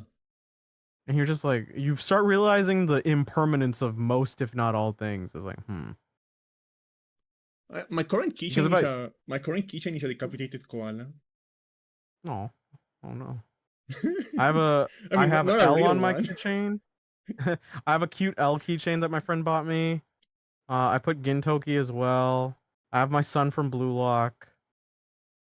And that's about it. See, I think I have the body around here somewhere. And then That sounds horrible out is of that context. we we also ate some food there, mostly Italian places around there, pretty good. Also, like Italian restaurants tend to be like, if they're anything decent, they tend to be a little too pricey for my blood. It's like it wasn't necessarily bad. I got like pasta bolognese. I love So pasta. like yeah, so it was beef, some bacon, some nice bolognese sauce, and that was good. Some friends shared some platters, and yeah. We also went to Boston Pizza. That one was okay. Like I'm not gonna lie about it. Can I Yeah, know? you cannot but talk Boston pizza. You're going to get me cancelled. Oh, you love Boston Pizza or something? No, but you want to do that on the internet Why? because it's Boston pizza. You don't understand. I'm Do they afraid. have like do they have the Western do they have the Wendy's like Twitter account? No, it's the fans. Oh, but there are a lot of people who just adamantly defend Boston Pizza. Yes. Why? I don't know. I'm not saying it's bad or anything. It's just like I enjoyed it. And I'm like, yeah. I guess it's because he's from Boston. I don't know. No, it's not actually. So Boston Pizza is weird. It's like a Greek guy who came to Canada to make Italian food and named his restaurant after Boston. Yeah, that tracks. Yeah. Yeah. Like No. how Hawaiian Yeah. pizza is Canadian. Oh yeah. That's your fault. I know. I'm the one who tried to fight the system. They knocked me out that night. Yeah, no. That's why they keep I like they say like like they think about like the Canada being the reason we have like the Genova conventions. That's true. Yeah. Yeah.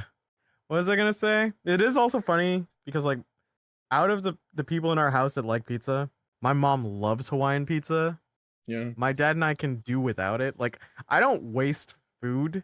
What I do is I'll put the pineapples off, I'll eat the pizza, I'll rinse the pineapples a little, and then I'll eat them like as a dessert snack. Yeah. But it's not fair because the only thing pizza places do is they make half pizzas. So my mom gets an entire half of the pizza for herself, while me and my dad have to share 1/4. Yeah. And then when we start bleeding into her half, she's like, "Oh, what? But this is my half." It's like, "No, no, no, No. nah, But yeah, I feel now I feel bad that you feel scared of Boston Pizza. For clarification, I'm just I ate it. I ate it. It was fine. I was just like, yeah, okay. I mean, it's better than a lot of other pizza places I had, but it's just like it's a bit of a trek for me. And I was just like, Pizza. I'm fine. Yeah, because I was gonna go about this, and I'm sure someone's gonna be low class. It's like I am not that hard to like please when it comes to food when we go out.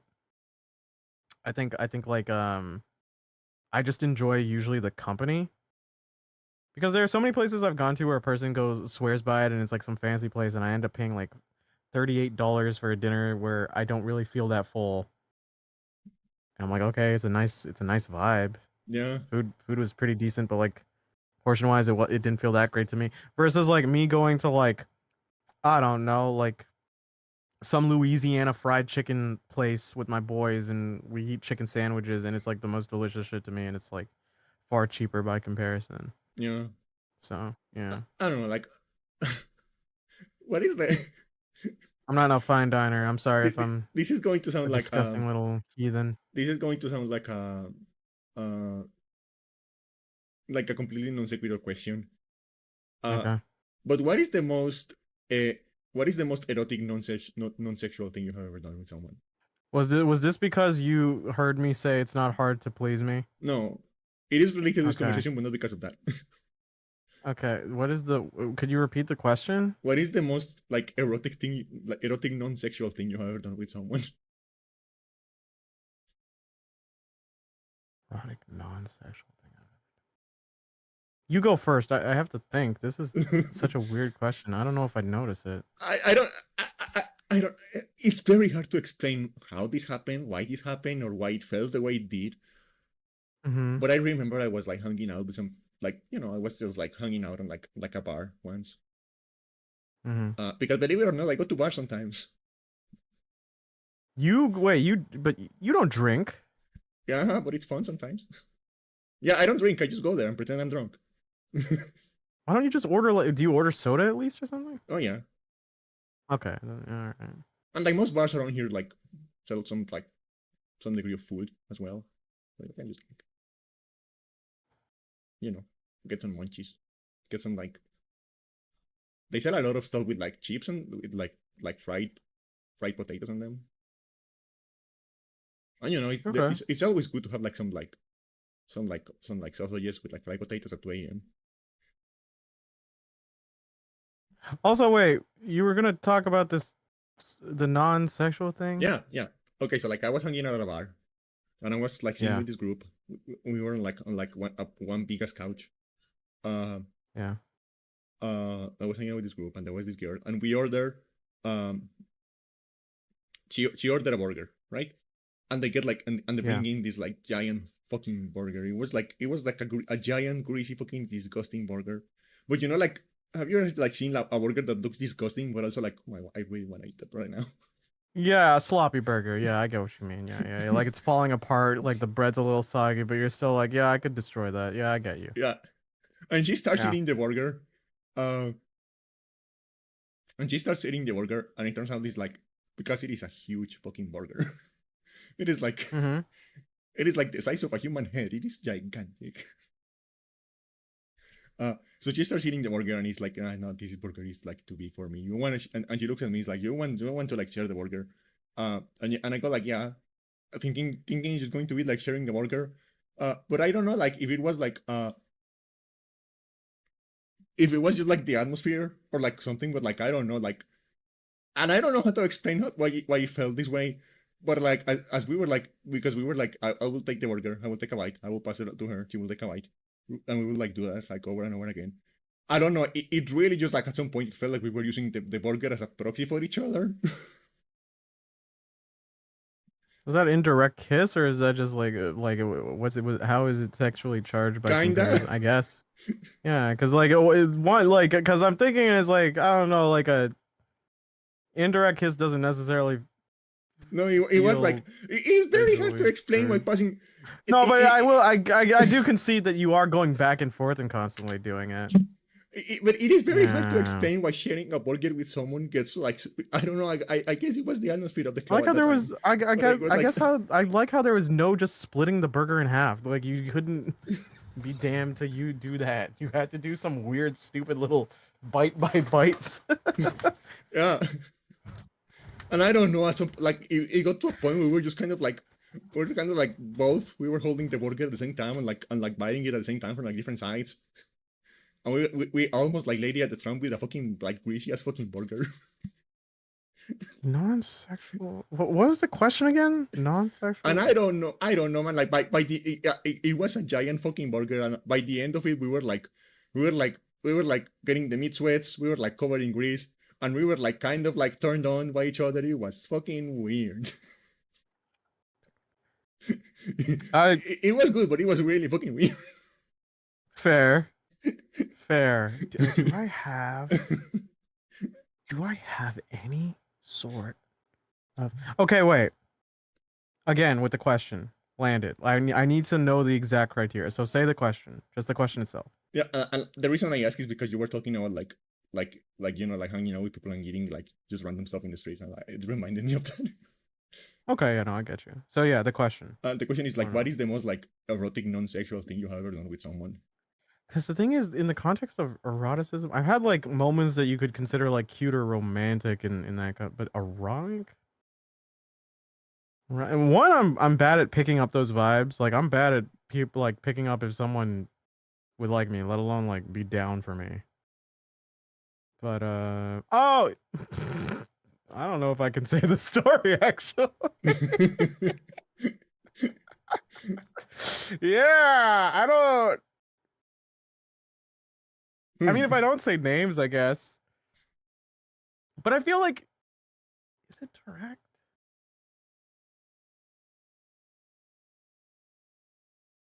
Huh?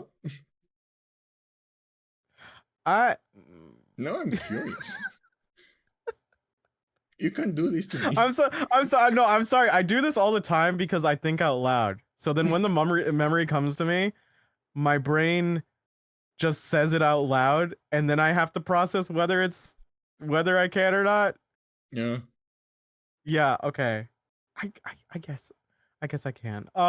It is really really hard to. Yeah, I just like a last comment. Like I don't like. Again, it is really fucking hard to explain. Like Okay. I'll say it like this. the best thing I can see, the best thing I can say is that like that night I got a blowjob by proxy with a fucking burger. Yeah. I don't know if that's blowjob. That's insinuating. It doesn't work. Like you could say indirect kiss, but Oh no, we were not kissing the burger. We were doing other stuff with that burger. yeah, but it's still mouth to mouth. It's not anyway. Um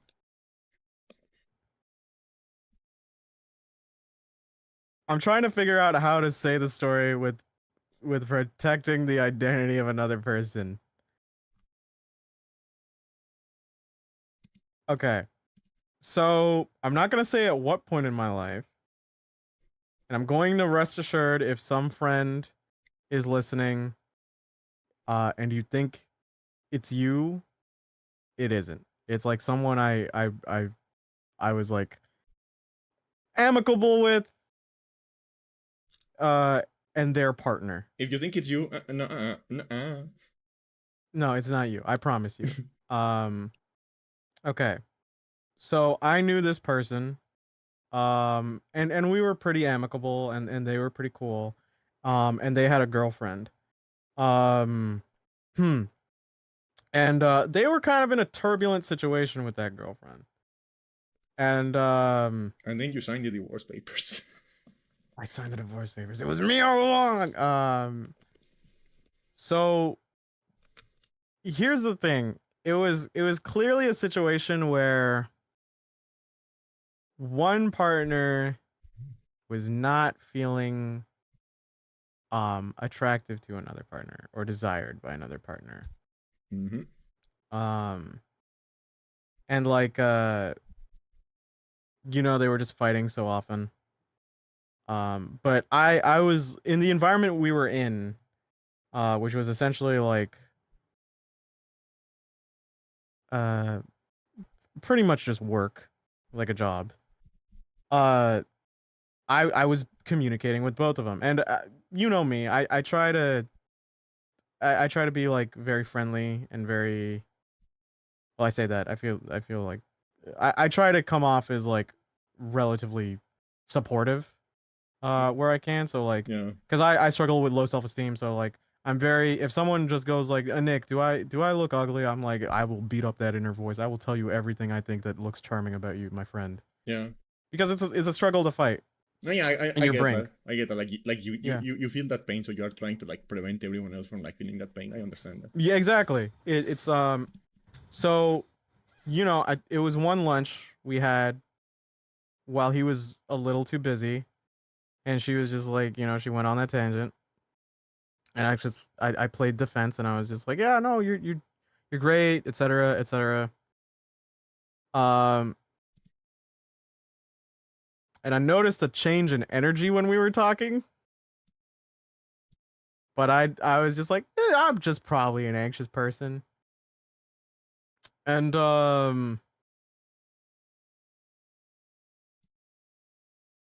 I went home later that night, and I got a text from her. And you know when you get a message and you just feel uncomfortable? It's not even like it's saying something bad.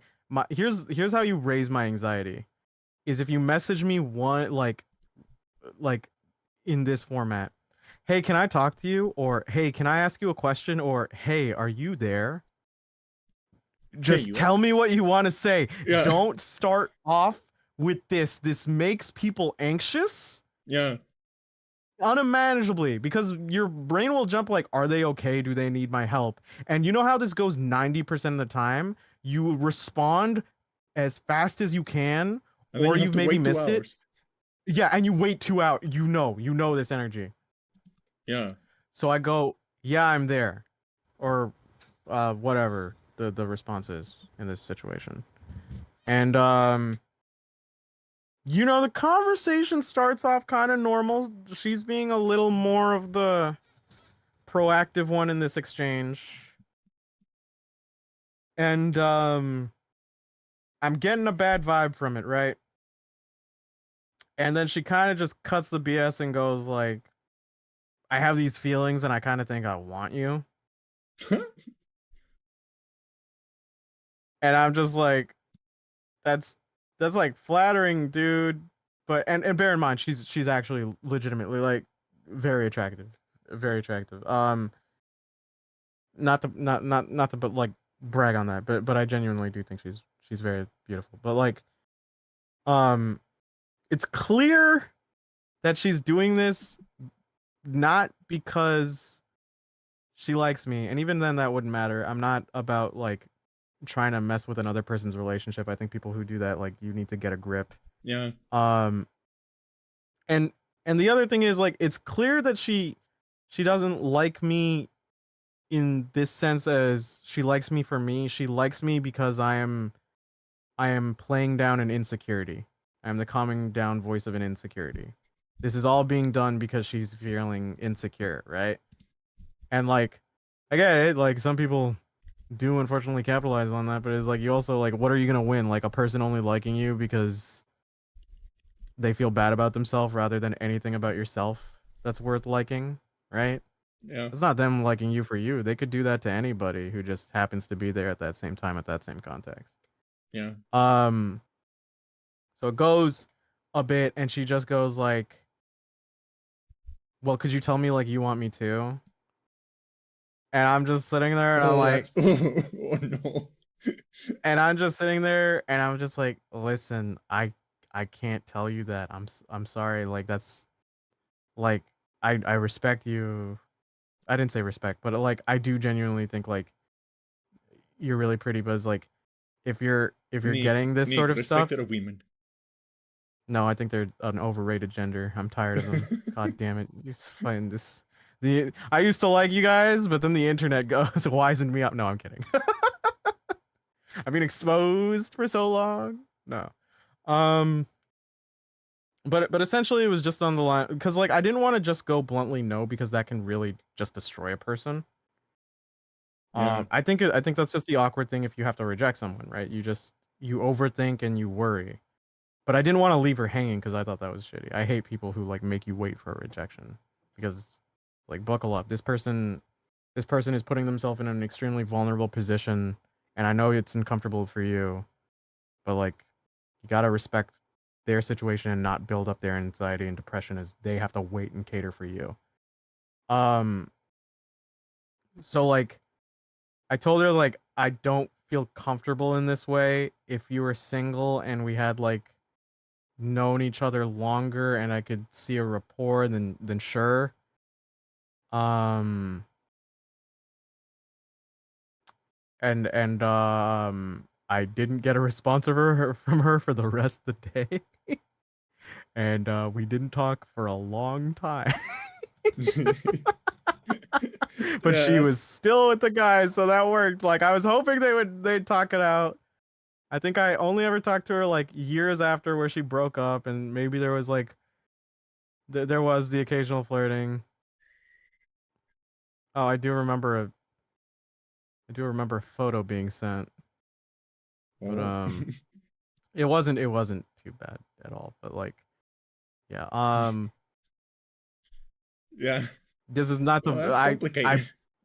yeah, it's complicated, and it's just like one obviously like I try I truly mean it from the bottom of my thing. I don't like telling these stories to sound like I'm bragging. I also don't want people to just judge people because like one I knew the guy enough to how he was where it's like he's not being outright neglectful. He had a lot on his plate, and it was tough for him, and maybe they're the right people at the wrong time.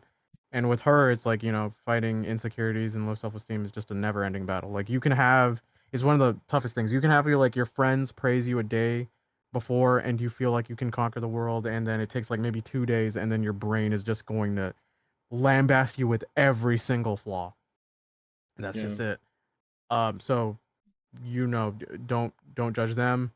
I definitely was not like perfect in the scenario either, in either situations, but like I guess that's like the closest thing I can think of because it's like a kind of like direct inference of like tell me you want me to. Yeah.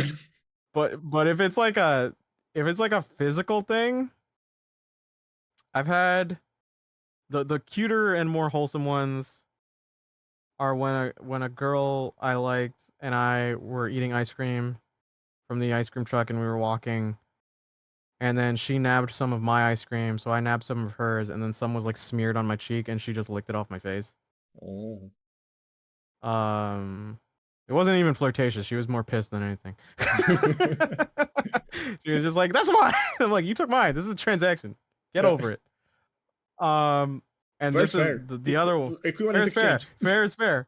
Yeah, I didn't even like that flavor that much. She chose some like strawberry mix, and it was just like I like chocolate, bro, or vanilla, but like You um ever had passion it was fruit a ice cream? principle. It's really fucking good. You've talked about this. You absolutely love it. I'm not too big on too many fruit-based ice creams. I did get an ice cream maker. Oh. My family friend got us an ice cream maker that doesn't need rock salt or ice, so I can finally make protein chocolate ice cream. So I'm gonna do that tonight because my Oh. throat is sore from the con because I have to yell over everyone. Yeah. Yeah. And Yeah, I what was I remember talking like about? Oh, last time I went to a con, I uh I got tired. I got too tired, so I kind of like I decided to like to like befriend one of the organizers, and they just let me into like one of the back rooms, and I just like played on the computer over there. okay. You have to maybe like reword that story because that sounded like really suspicious and problematic. Like from the like like that story could have went like a really bad turn if that last sentence just didn't. Yeah.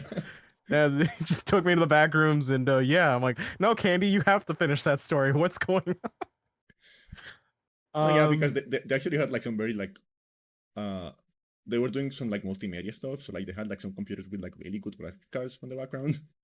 So I just like went Hmm. so I just went over there and just like I was tired of the console. I just went over there and just play video games on a computer like I used to like I do at home. So the other thing, and to be fair, I'm a sucker for this romantically, and I guess it could be kind of a turn on too.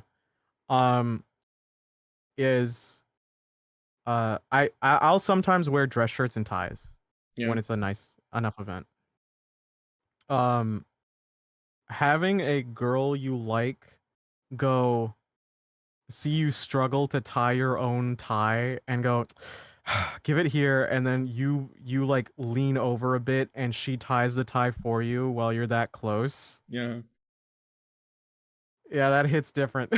Yeah. See, and this is like you know like the differences between our brains, because you started telling that, and my brain immediately went to like tie pulling. Why can't you just be normal? Like just for an hour for my sake. Why can't you just It's just a Babadook gif, like, why can't you be normal? And the kid screeches. Yeah. No, it feels But like I mean, like yeah. you think of this, you tell this story about like like someone having a very vulnerable moment and like this very Yeah. complicated situation, and I tell a story about like I was eating this burger once and I went to town on this fucking burger and the next to be got turned on. It's because I struggle with it. Oh God, if I get like a bunch of like it would have to assume like my friends like inevitably see the podcast, and you never know. But it's just like if I get text blowing up in like the next few years of just like, did my girlfriend say she like you? I'd be like, no, it's not you. Don't worry. I'm usually friends with most of my friends' girlfriends, mostly because I apparently give off little brother vibes or older brother vibes. This is how it is. Yeah. So and if they're messaging me, I promise you, as my friend, your girlfriend's only messaging me because they're worried about you, because I know you and you're a fucking idiot because you're my friend. I'll say this real quick. Any relationship with at least a dude, I'm not too sure on like all girls, like starts out where I'm talking to my friend's girlfriend, like when they start going out, because they introduce us and stuff like that. And they'll go like, oh, he's just so like reserved and polite and intelligent and like spontaneous, and he's very mature. And I'm just like looking at her dead in the eyes as I'm thinking of the moment like maybe last week where he's like, maybe if we got like a bunch of toilet rolls together and then sewed them, we could make a raft that we could go down the sewer. Like, and we'd use all the toilet paper as the sail. And I'm just and as that flashback ends, I'm still staring at her as she seems so intently in love with this picture of my friend that she's made. Give it like 2 years, she's just like, yeah, I heard you're hanging out with him. Could you promise like that he just doesn't walk into the road? I'm like, oh my Yeah. god, is he depressed? It's like, no, he just does that because he doesn't He's think. just stupid. And I'm like, yeah, all right. Okay, that's 90% of the messages I get I can nowadays. I can promise you this. Either no one is going to be hit on the road, or we will all be hit on the road at the same time. Or we'll all be hit on the roll. You know what the funny thing is? She said that. I'm like, oh, I don't think it's that bad. My friend was stoned out of his mind. The amount of times I had to pull him away from drifting into the road. It's not like he would have actually done it, but the amount of times where it was a little too close for comfort, I'm like, no. Yeah. No, yeah, that happens. Yeah. And that is like, and I think like the reason I again, like I mentioned I go to bars sometimes, and you are like, well, you don't drink. I think like the reason is that like the reason it works for me is that I'm weird enough that I can like act like I'm drunk, but not so weird that I become dangerous. That's fair. I just don't. I come from a family where like I have like 2 cases of alcoholism that ended really bad on both sides. Yeah. So I've always been straight edge. Unless like you count like ADD medicine when I wasn't supposed to take it, but like that's not really for recreational purposes. It was to get stuff done. Yeah. So yeah. No, yeah, but yeah, like, that yeah. It's really funny because like despite the fact that I'm the one who doesn't drink, I am the one who they have to keep up the road. Yeah, that's fair. That's really funny. I like the idea of like a person like schlocked on whatever, and they're just Caddy, stop going on the road. Oh god. Can you imagine we get pulled over and the cop looks at me and I'm like geeking like an idiot and like bobbing around and they're like, are you the designated driver?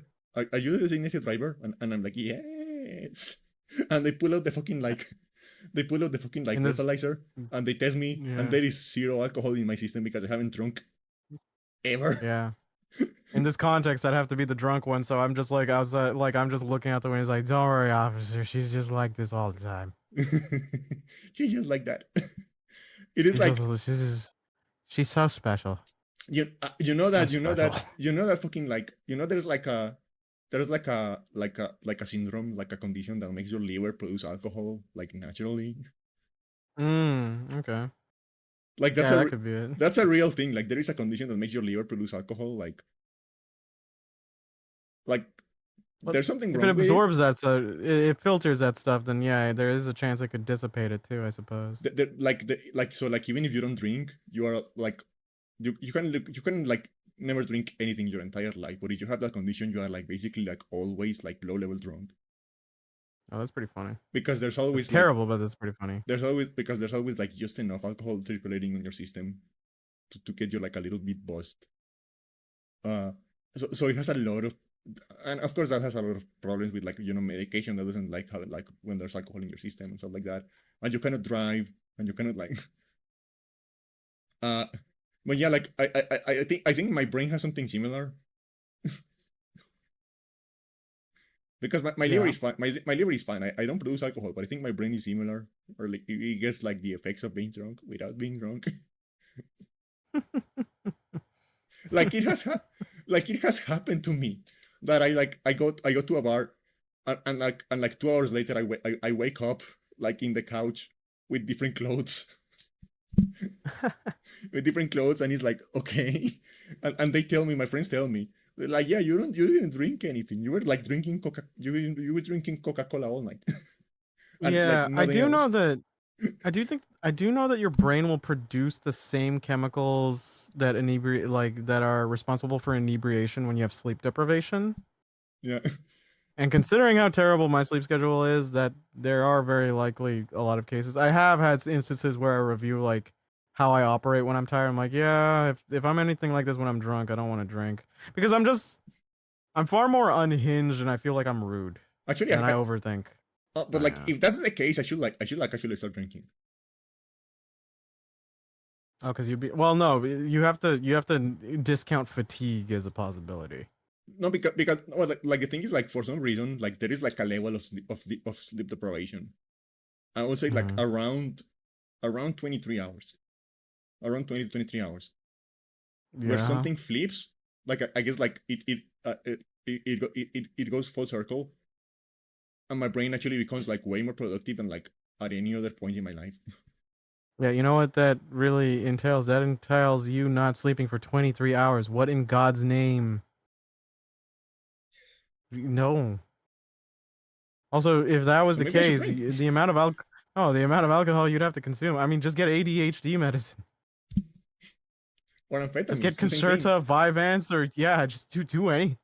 Anyway, what was it? This all tangent off on me talking about that experience. I've had the whole girl ties my tie Yeah. experience like maybe 2 or 3 times, and I think like I just end up staring and ogling at them, and I'm like, oh my god, they're so close, and I don't know why, but them doing this is making me extremely like flustered. So yeah. I don't know why. Like I remember when I was in high school, I had like I Mhm. was very lucky with this. I don't because like you would think like someone my size would have like issues with this, but I was very good at like, and I didn't even try. It just happened. Like I kept getting like pieces of clothes like lent to me by like girls, like jackets and like hoodies and stuff like that. Mhm. And and I always enjoyed that when a girl would let me like a hoodie or like a jacket or something like that. I don't know why. Mhm. It's very comfy, very like oh yeah, I like being in this. You like being in big hoodies? No, but like because like every hoodie I have is a big fucking hoodie because No, that's fair. and like the thing is like it is like it inevitably it was a little bit tight because like I was I bigger would than it. definitely. I'd be a sucker for being the boyfriend where my girlfriend wears my hoodies. I know she'd end up stealing them. That's how all those relationships goes. Yeah, That's what women do. They steal your hoodies. But like, I'd be like, oh, that looks cute. women be stealing It, hoodies. maybe I should just give her the ugly hoodies, and she'll have to deal with that for the rest of her fucking life. But, Yeah, that's the hoodie I don't want. You can have it. no, you can have it because if she breaks up with me, at least she has all the shitty hoodies. Yeah. Uh, But yeah. my wife let me and she took all the fucking hoodies. she she took all the hoodies. Exactly. You know how terrible that is. She took the PS5 and all my fucking hoodies. She took the. That's unforgivable. But But I don't even use the PS5. The thing is the hoodies. I don't even. I just. But I need my hoodies. Give me back my hoodies. Um. That doesn't sound like a What real was it? word anymore. Hoodies? Yeah. Well, it loses all meaning when you say it enough. It sounds like a But slang, like, like hoodies, hoodies, I've hoodies, been wearing hoodies. I've been wearing like the same like 5 whenever I go out because I'm trying to lose weight, so I'm much more self-conscious about my body. Yeah, But it's very clear that I'm rotating these outfits a lot to the point where people comment. I'm like, God damn it, I have to do something. I either have to not go out as much or figure out what to do. It's not like I can buy more clothes easily. yeah. No, I think I've been Yeah. wearing. I think I've been wearing the same two hoodies since like 2017. Yeah, there is a point where I might have to like start selling or donating old clothes, and then eventually when I have some cash, just like go through a wardrobe shopping thing. I'm not even entirely against it. I actually do find it fun now because I'm much more into aesthetics and fashion Yeah, than I've ever been. Um so yeah, maybe later this summer, maybe at one point whenever there's sales, and then I can style and profile, and hopefully I'll have lost a lot of weight by then yeah. and I'll look good. Yeah. Thing is, I found out like why I have so much weight, because like some of my friends tell me I don't look too overweight. Part of it is just muscle. Because since I do so much cardio, my legs are kind of bulky, which makes sense with some pants. Well, stay away from my So mom. so thick thighs are destroying me. What about your mom? Like I don't know like if it's good that I know so much about my mom's taste, but she Yeah, really likes men with like thick thighs, with like big muscular thighs. She really likes that on a man. I've been trying to get you to call me daddy anyway. Like it is like it is funny I remember like back when we go visit like some of the rest of the family, and we go visit some of the rest of the family, and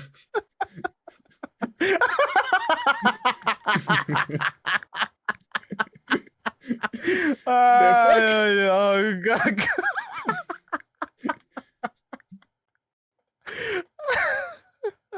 Listen, Candy and I have a special bond. Yeah. uh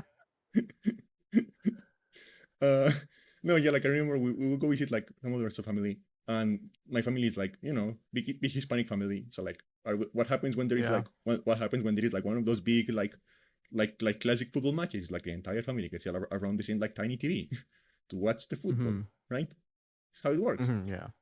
And like and like every now and then they will like get into like one of the close-up cameras, and my mom will like under her breath like comment something about the player's legs.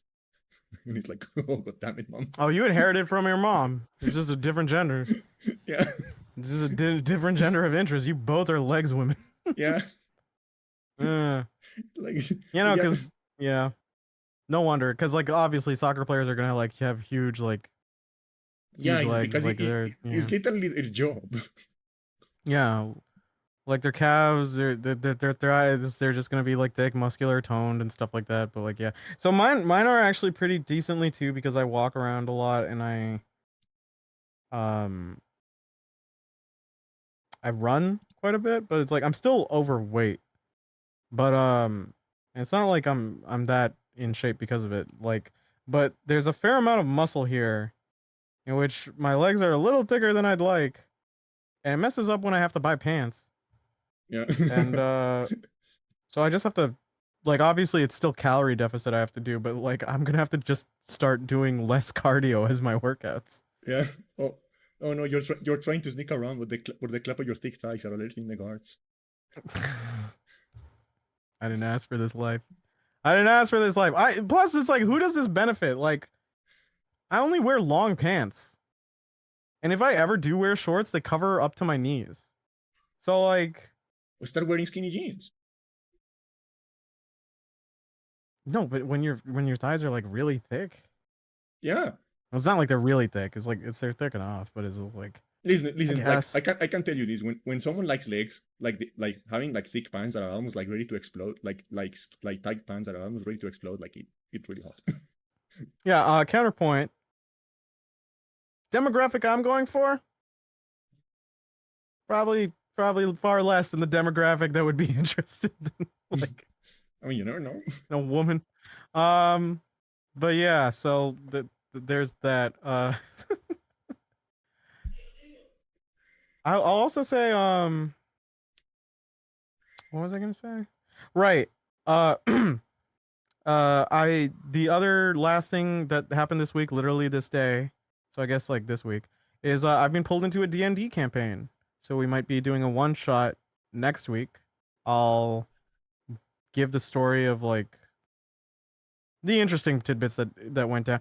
The thing about like telling stories from D&D is like there's a good chance you might ramble on and a person just loses their attention. Yeah. And I really don't like doing that kind of storytelling. So I'll try to summate it, and then when like if anything of interest pops up, then I'll elaborate further Oh, because I think that's kind of an effective style. I think Gons missed the burger blowjob. I'm not going to tell the story again. I don't know why, but that story flusters me because like it's so weird. Like it was such a weird. Oh, fucking wait, event. Gons told you it was the burger thing? No. Like for some reason that story flusters me. Like telling the burger story that flusters me. I don't know why. Like I don't have Okay. shame. I don't have shame like at any point except for the fucking story. I thought Gons was reacting to me and No, saying what Gons I is said. reacting to you saying that.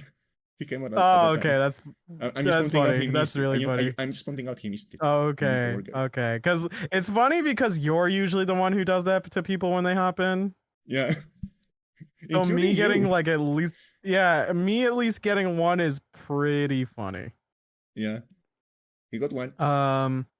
I got one. All right, the friend who ran the artist booth at one of the conventions I went and stuff. She's really cool. She does horror art. You can check her out. Her name is Itadaki Massacre. Oh, that's Pretty clever. cool. Yeah, it is. She's a fellow goth alt. She hot? She does a lot of. She's taken. She's also a close friend. I don't know if I can. I don't know how I feel about saying that. That's like if I asked you like, is your sister hot? You'd just be like, that's my sister, dude. Like it's like that energy. Honestly, I think like in that in that like, the thing that concerned me the most in that circumstance would be the age difference. Oh yeah, that would be true. That would be true. You're like 10 years older than her. No, but I'm not saying I'd say it. I'm saying like if you heard that from someone random. Oh yeah. Yeah, right. Um so like with she's very nice. She's in a relationship. She's really cool. She was one of the people who joined me in the ghost trick dubbing that we did. And she does a lot of horror art. She's very philosophical on horror. She loves a lot of different like horror type of art, like Junji Ito obviously being one of the main inspirations for a lot of other people, but she also looks into more minute ones, and I think she loves a lot of horror films, and it just really comes out of her art. And some of that stuff is like legitimately like terrifying in its concept and making you uncomfortable. Yeah. But she also does art that isn't necessarily horror based if you're interested in that thing too. But she's very cool. She has merch. Um, if you somehow ever go to a con and you hear like the shop name Itadaki Massacre, go check her out. I found the koala corpse. Oh no. That sounds so weird out of context. No, but like okay, so like what happens is that like my sister's boyfriend went to Australia. Like I think like Yeah. it was late last year or early this year, I don't remember. Time is funny. Uh uh and he like got like everyone like a little like souvenir, right? Mm-hmm. And he got me like a little like koala keychain. Uh but I am very clumsy, so like at some I put that keychain on my keys. But at some point like the head just detached from the body for the rest of the body. But I looked at it and I thought that actually looks really funny. Like it actually looks really funny just having like koala head. Okay. Yeah, it And is the kind of like. keychains. I guess it makes it more memorable. So I kept it there, but I also still have the body around somewhere, and I found it. Yeah, I didn't kill an actual koala, guys. It's like a little like cotton thing, just like a little. I haven't killed any actual koalas yet. And let's be honest. Oh my god. Let's be honest. The chlamydia is probably going to kill them before I do. I feel like Australian megafauna is like the funniest situation because like they any description of them makes them sound like Apex, but they're all trapped on a dirt shit island. Yeah. It's like the funniest. It's the funniest location balance ever. It's like you've got like a bunch of poisonous animals, huge insects, like animals that could kill you in a mere touch, animals that go overkill on their prey, huge like huge creatures. Like even kangaroos is vermin. They can mess you up, Yeah, and they're all just in a bumfuck. yeah, No like way. like that is the dumping ground. Like that is like that's where the unbalanced animals go through. Exactly. It's like, yeah, we cannot balance this guy. Like, Just put him on Australia. Like if you put this in North America or like Europe, people would be terrified. We'd all be like, "Oh my god!" But meanwhile, it's in Australia. It's like, yeah, it's just locked down there. Yeah. Even the inoffensive animals, because like like platypuses are not dangerous, but they are fucking weird. Because like platypuses have like are like venomous. They have like on their hind legs or hind like flappers, I guess. I don't know. Mhm, They have like a claw, an extra claw that like injects poison, venom, I guess. But mhm. they are so skittish and like so, they are very shy herbivores. So like they never attack anyone. So they are like inoffensive, basically. Um, uh, but like even the inoffensive ones are fucking weird. Like when they discovered platypuses, when the Europeans discovered platypuses, they didn't believe the guy. Like that's how weird they are. Like they actually didn't believe the guy. Well, it's funny because like, as of this recording, if I remember correctly, we've learned more about them, and it's just like, hey, they're bioluminescent, and everyone went, but why though? And they went, Because we platypus. don't know. Like it's like, oh. Yeah, like when an European explorer found platypuses and he went back to Europe and described the platypuses, they were like, "Shut the fuck up! You're an Yeah, idiot. they You're could making have this up." like I feel like part of it's all his fault. He could have just rebranded accordingly. He's like, "Have you ever just seen a fat duck?" That's it. And you're like, oh, "Okay." um, no, yeah, and like, so what he did is he went back to Australia and he brought a dead platypus, right, Mhm, to like back to Europe, and they were like, "Yeah, we're going to shave this, and we're going to check for like stitches mhm. because this looks like you made it." And then so they shaved the dead platypus, and they were like, "Oh, this isn't stitched together. What the fuck is this? Oh my god. This is like one continuous piece of meat. Ugh. What the fuck is this? This doesn't look like he made it now." But that's even worse. God did not overlook Australia. I mean, sorry, God did overlook Australia. Yeah. No, you know what Australia is? What? You know when you get like a survival game, like like a Minecraft type game, and you make like one initial Mhm. seed just to like get the like uh get the hang of the gameplay, and then you like abandon that save and create a new world, and then like go hard on that Yeah, world. Australia is that that's the initial like abandoned. test. God has abandoned Australia. Yeah. What a what a sad, sad state of affairs.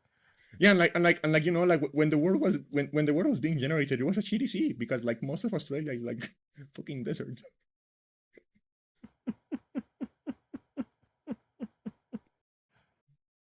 Like Australia will be just as inhabitable if it was just like a little ring.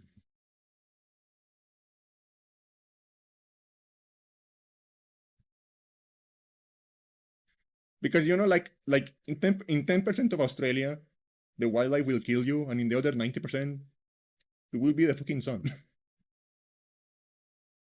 Hmm. Like in 90% of Australia, you don't even need the wildlife. The sun will kill you. Yeah, it's true. It's true. Like the forest fires and stuff like that. We have a friend who's Australian. She talks about like how horrible the summers can get. Yeah. Yeah. I'm sorry. How do you think they figured out the kidneys have four dicks? You always get one fucking weirdo. You always get one. You get one weird scientist whose first priority is let me see that dick. Yeah. Okay. Uh, Hell, uh, we're not a great species either. Like there's a funny one. God, what's his YouTube name? Beck the Schizo. And he had a short, and it's just like the lucidity. It's like the late night Discord call you have with a homie where both of you are having two completely different conversations, and neither is acknowledging the other's conversation, but they just keep going and they're fine with it. And Yeah. Buford talks about like it's Buford and Phineas from Phineas and Ferb, and Buford is just talking about like why someone would look at an udder and go like, I'm gonna drink whatever comes out of that because it just looks like 4 dicks. Yeah. No. Yeah. Actually, now I'm curious. Now that I mentioned that, because like you always talk about like the fact that echidnas are for dicks, but like, are the I've females never also like? decided to check it. Yeah. I, I believe everyone. I'm just not gonna look at it because that would destroy me. Like body horror, quote unquote. no, but like now I'm wondering is like, are the females like equally weird, or is it like they have 4 for like they have like protection? 4 uteri or like whatever. Yeah, like how does that work? That's a good question. There has to be an evolutionary purpose to which it would need to match and do what it has to do. Is it like a monogamous orgy in there? Could maybe they have like multiple uteral eggs instead of us, you know? And then you have to they have to like the male echidnas have to like shoot it off like fireworks, and then And you know, like because the female eggs work okay, so like like you have disco to assume balls or something. you have to assume that if that because if it happened if because again I don't know, nobody has ever told me this. Uh, they always talk about the dick. People always talk about the dick. Uh, but like you have to assume that like, and I feel like this is worse because like because like if female echidnas are like are like normal and they only have like one opening and like one uterus and stuff like that, you have to assume that at some point the echidnas were like losing their dicks so often that they needed more. There was something like just like removing echidnas penises. I don't know if that's the thing, because the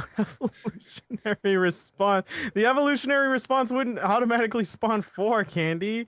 It would be they'd lose 1, then they'd spawn 2 over the course of God knows how many years. Then the 2 would keep on going, and somehow within this lot, there would have to be some mutant freaks that are growing 3, and then they'd have to reproduce while all the others are dying off, and then those ones would start getting killed off versus the mutants that were growing 4. And then 4 was the perfect number. Yeah, it's like there has been like this tweet going around that reminded me that there has been like this tweet going around, and it's like it is like an intake survey for like a doctor appointment, and it asks like, how many sexual partners have you had? You know, like stuff like that. Except the options, because it is like a virtual, like a digital like intake survey. So the options are like more than 6, less than 6, and exactly 6. So he's like, okay, well, like, why exactly 6? Like, is 6 the medically approved like threshold of like being a slut, or what is that? Why is it exactly 6? There is a story there, but I'm still okay. Here's the thing: I've never looked at a picture of one. I don't plan on looking at a picture of one. I have seen them. They're weird. No, yeah, because my brain is like because it's like, okay, so like simulating an idea, if it were. Yeah. And the way it's going, it's like a bouquet of flowers in my head. I mean, kinda. Okay, yeah, right. So my brain is going like, for the reproductive purposes, maybe like, they just okay, but like because here's the thing: the multiple heads, don't change anything for the production of reproductive fluid. Yeah. So like, there's no reason they don't have 8 balls. Yeah. So the thing is, they don't like, in order for this evolutionary thing to work, there has to be some reason that the disbursement of gene seed has to be like spread out in such a surface area. So my brain is going that the female reproductive system of the echidna has to be somewhat different. Well, not somewhat, but like completely different in the aspect of maybe eggs are just like spread out in the womb. Like there's more. Yeah, like that is. What if it's just like very wide in there? So they needed like therefore like. Could be. multi-directional. Could be. I because like like how we because like the thing is like speak like we're in Discovery Channel. I have seen the echidna, and it's like uh it is not like four independent things. It's like four heads. So like 80% of the way is a singular shaft, and then on the top 20% is like splits like a fucking tree trunk. Yeah. So it's Yeah, like that'd be bad. so it generally looks like a fucking like tree. You have like the main trunk, and then like at the top you have like the four like things going to the side. So like Yeah, I don't plan on. It's weird. It's like it's nature. It shouldn't bother me that much, but since humans are such a template for our mind, it would mess with me. It would be equivalent to body horror for me. yeah. Yeah, if I just had to see one, I'd be like, And then Hmm. like every time I'd blink, I'd be like, oh.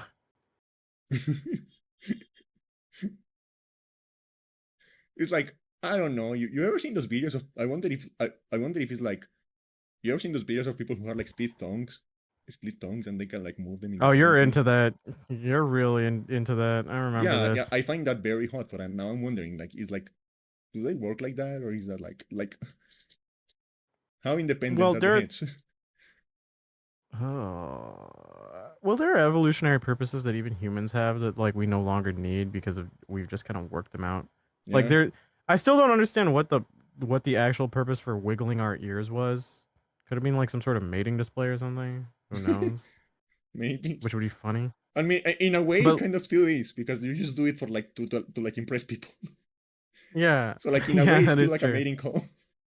But like the other ones, we've kind of like burned out effectively because there's no need for it. Like wisdom teeth, people are being born without them because we're just so good at processing foods on our own now, to the point where Yeah. wisdom teeth are just more detrimental. Here's a fun fact about me. Uh, Hmm. my mouth is so big that I have all four wisdom teeth, and they just grew. Like there was no issues because there was enough space. Yeah, Because my mouth is very big.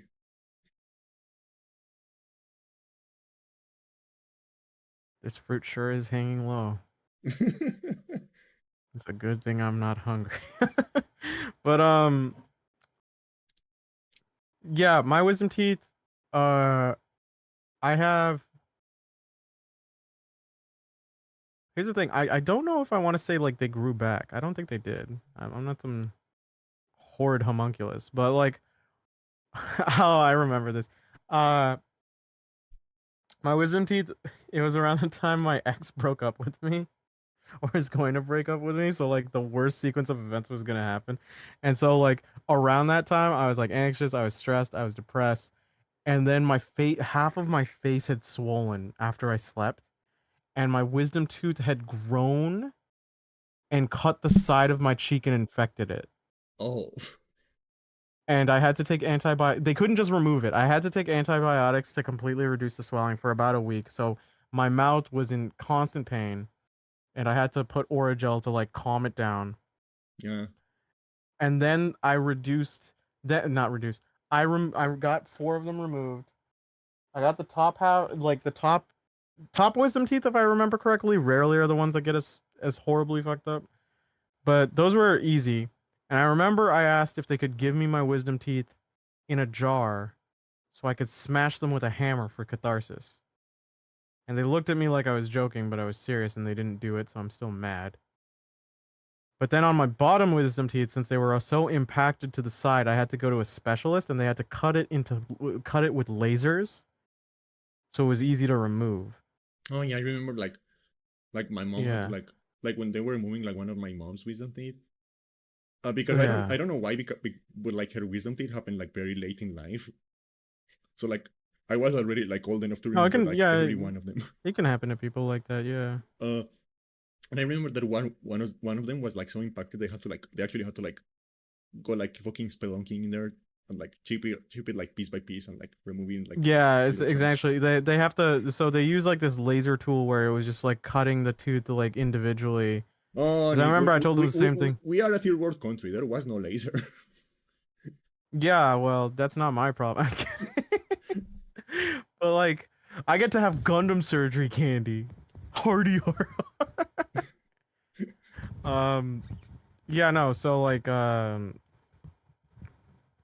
what was it? I asked them for my teeth in a jar, so I could smash them, but they went like, no, they're gonna be crushed up to pieces. And I was like, I can't have catharsis. Why can't I have catharsis? And I remember that, like after that, I had to have the stitches for like 2 weeks, and then that was fine. But like, I do remember the funny thing of like, the nurse going like, all right, so it might seem scary, but luckily you're gonna be like, this anesthetic is extremely strong, and you won't feel a thing. In fact, as soon as I put on this mask, you're gonna black out and you're gonna wake up and the operation will have already been done. And meanwhile, in my head, that like stubborn part of you, like as a kid, is like, I'm stronger than this. I can tank this. Yeah. Puts the mask on. I black out. I Yeah. wake up. Like literally next never blink. works. Next blink. Yeah, next blink. I'm there. And it's like, all right, surgery's done. I'm like, oh. Yeah, like that is the thing about anesthesia is that you don't even notice when you leave. The thing about anesthesia is you don't even notice that you're out.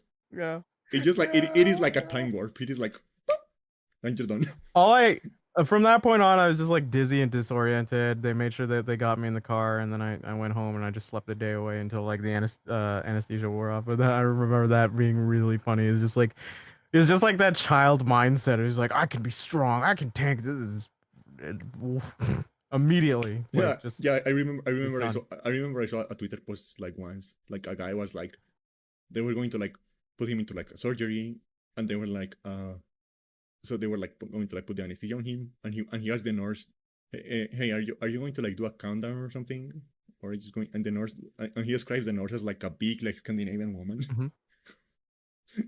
And so like the nurse, like this giant woman, just laughs at him and goes like, no, and then he wakes up and the surgery is done. Oh. Oh. Yeah. I mean, yeah, like my wisdom thing, my wisdom teeth are there. My appendix is there. I don't know. Are people being born without appendixes at this point? I feel like that's another one. Here's the thing. Okay, the interesting thing about the appendix is that the appendix might actually have a use that we just weren't aware of. Well, it should have told us the use earlier then.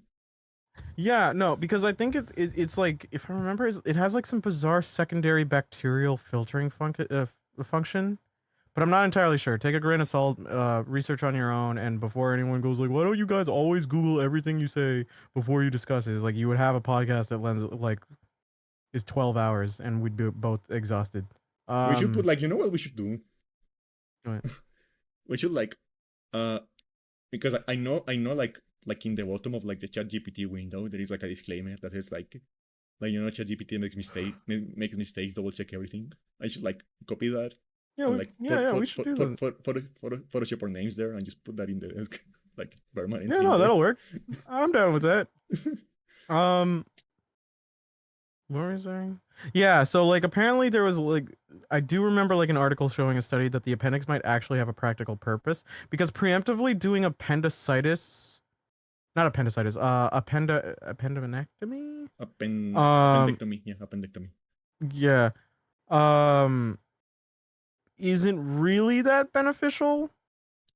So like, and I think like the people who got them like taken away, they have like a higher chance of like certain bacterial like infections or something like that. And I remember being surprised by that, because I exactly had that same energy, Candy, but like my brain was also just like, why don't I just like preemptively remove it? Because like appendicitis is like, an appendicitis can actually kill you. Yeah. So this thing's just like a ticking time bomb. But then like I saw the study and it's like, oh, it might actually just still have some niche purpose that is just warranted enough to have it until it's gone. Yeah. And that's actually like, unironically, that's one of my mom's biggest fears about me, is that like, because of the way my pain tolerance works, there is a very good chance that if I get appendicitis at some point,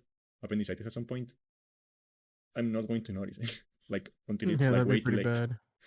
That'd be pretty bad. Because like the way you notice it is like, you know, like the pain it causes, like the pain. I think maybe you do feel like at least some of the like genuine like displacement, or like I think feelings of bleeding, but like I wouldn't know. I would never wish appendicitis on anyone. Just like how I wouldn't like wish like kidney stones on people. because that's a rough one. Yeah. Yeah, yeah, that's a no thanks. Again, like just like biology being weird. What do you mean? Like some people use pea stone sometimes. Well, you see, if you have too much calcium in your diet, and the food isn't fresh or whatever, Like you said, somehow in are the you telling me I filtering need to stop system it eating just bones? screws you. Maybe. Oh, like It's just the worst part is like kidney stone removal is just like your options are like get it out and it'll be the most painful bloody mess, or let us like shoot sound waves at you in a bathtub and they'll crumble and then you'll pee out gravel. We can do surgery, or we can do like something equivalent to sounding, and it's like, all of these options are terrible. yeah. Yeah, I don't know. Yeah.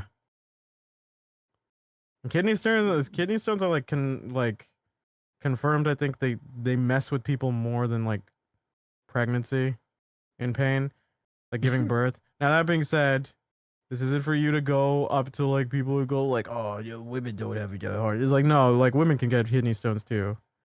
I wonder if that's a thing. Like I have to look if there's stories of people like they are like in a public bathroom and they just hear someone screaming on the Oh, other side. there's a funny episode. There's a funny episode of Seinfeld where Kramer has a kidney stone, and then they're at the circus, and Kramer passes the kidney stone in the circus bathroom, and his scream becomes so loud that the elephants start crying, and the guy on the trapeze line just falls over because the scream's so disorienting. And he like breaks all his bones, and then the camera goes to outside of the bathroom during the credit sequence, and he gets outside of the bathroom, he's like, okay. Just, And I think like another problem with kidney stones is that once they happen to you, like they might just happen you'd be again. paranoid for the rest of your life. Yeah, you'd be paranoid for the rest of your life. I think also people can be like genetically predisposed to possibly getting kidney stones. Yeah. Yeah, because like I think it's like, I'm assuming since your bladder is like a filtering system, there has to be like some sort of problem going on with how your body is like metabolizing calcium and how that manages to work its way to your bladder or something to that effect, and then it just crystallizing like that. But yeah. I wonder if like now I'm curious if there is like any like mythology about like kidney stones. There's a lot of Be- biologic mythology. because I know, for example, like what I'm thinking about, for example, is that like there are this thing called a beosar, or I don't know how you pronounce that, but basically it is like a gallstone from a goat,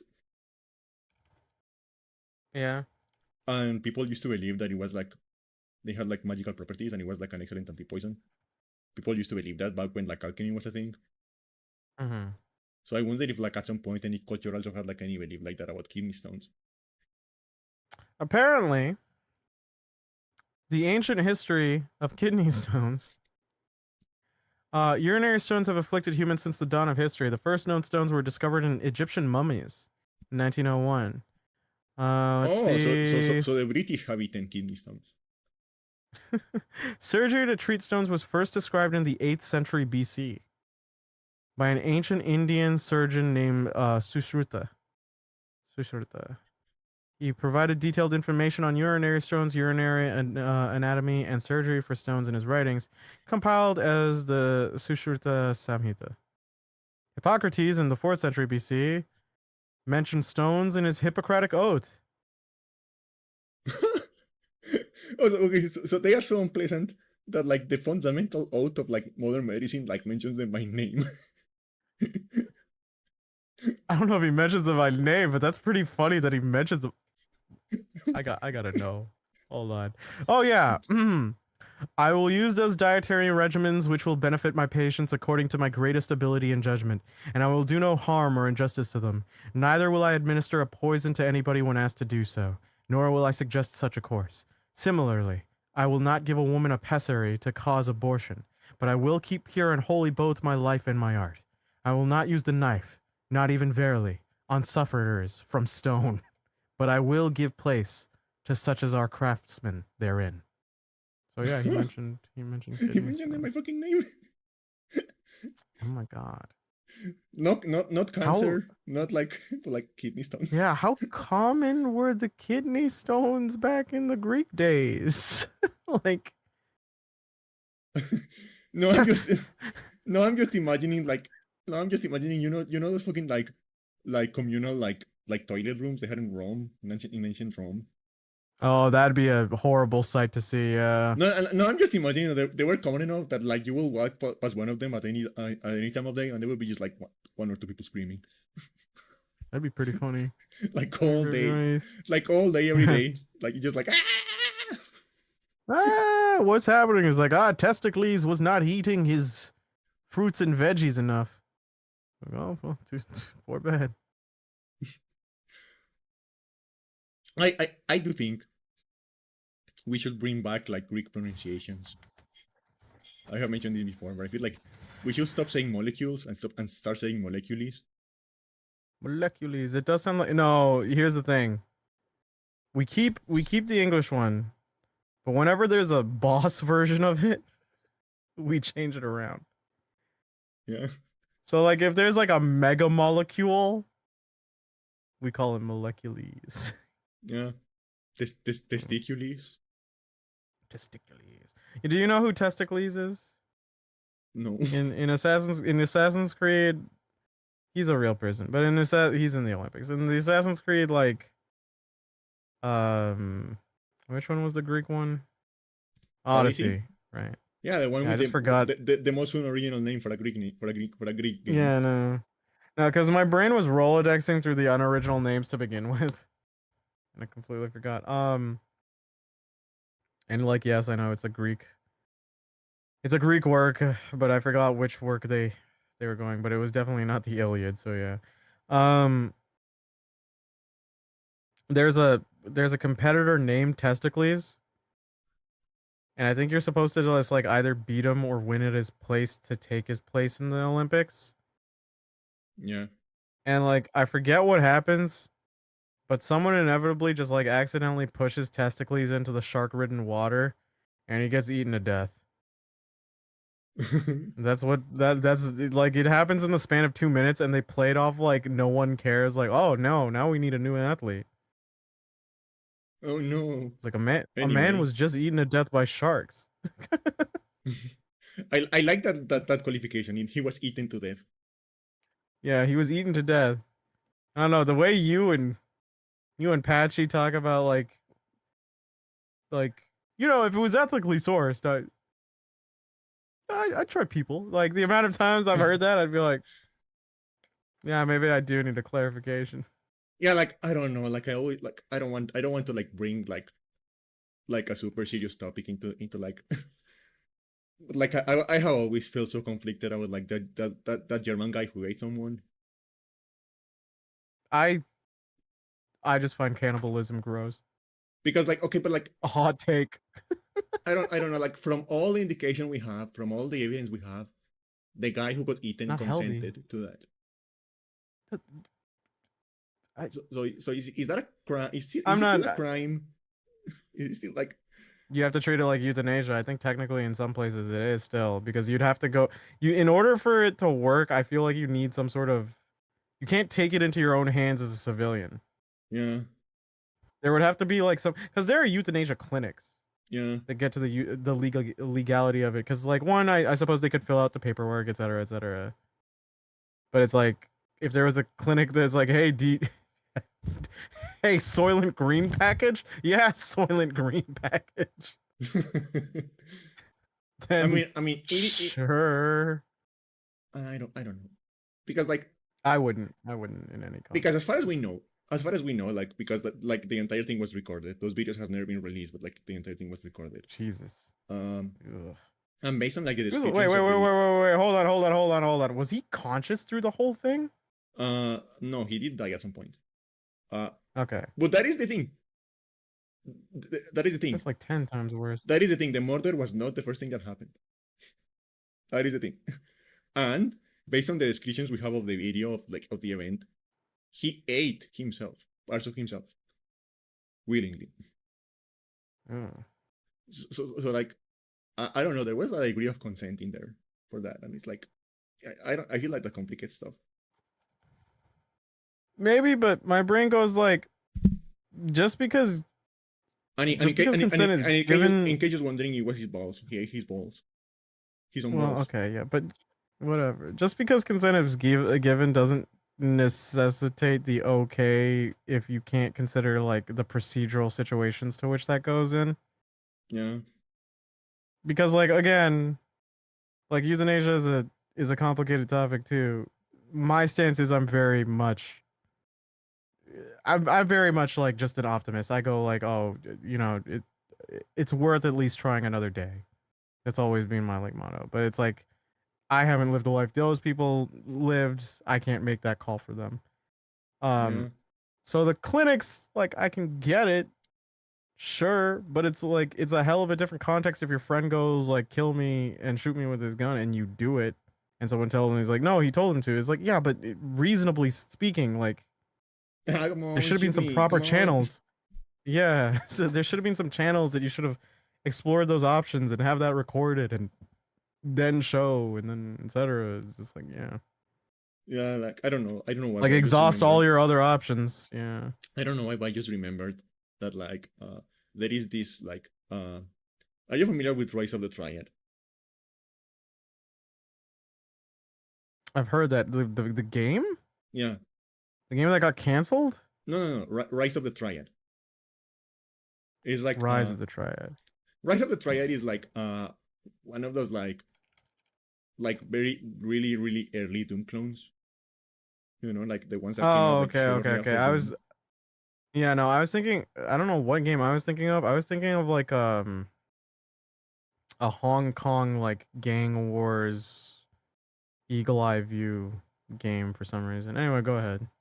Uh that game got rebooted on like 2011. That was like a new one in 2011. And there is an enemy on that game that is called the Big Joy. Hmm. And it's just like someone doing a very bad Arnold Schwarzenegger accent and going, haha, yeah, kill me, haha, yeah, shoot me, come on, shoot me, haha, yeah, kill me. God, do it, kill me, yeah, shoot me, yeah, literally that. and that is all they do. I bet you won't do it. Okay, that's pretty funny. And that is all they do. Hey, how can we get the Adolf situation in from Doom, but put it in this? Said someone. Well, let's just do Arnold. Come on, do it. It's really I love Arnold Schwarzenegger. I love that Arnold doesn't even really sound like that in real life, but I just love that's what we've all attributed to him now. It's so funny. Yeah, that's his voice now. Yeah, Doesn't forever. Doesn't matter. No, he's like There's also like that. I think there was also that documentary of him just being like a bodybuilder, just being like the biggest piece of shit. Because he's like, I think it's because like Lou Ferrigno. I'm pretty sure it was a documentary because it had to be. It says like Lou Ferrigno is earnestly working hard. He's trying to be the most buff and win the show, and obviously there's more categories than that. I think it's toned and stuff like that, but I wouldn't know. And he's doing that, and you see his discipline. Yeah, he does his discipline. Meanwhile, Arnold is just he's drinking and smoking and eating whatever and laughing, and he's clearly roiding up. Yeah. And then like Arnold wins, and then like now to be fair, this is the thing being recounted to me from quite a while ago. So correct me if I'm wrong, but afterwards. But like he wins, and then Lou Ferrigno's dad is just like, "Don't worry, Lou, we'll get him next year. That title won't be his forever." And it's just like Arnold just going like, "And now I'm announcing my retirement. I'm going undefeated." It's just like that's such a tip.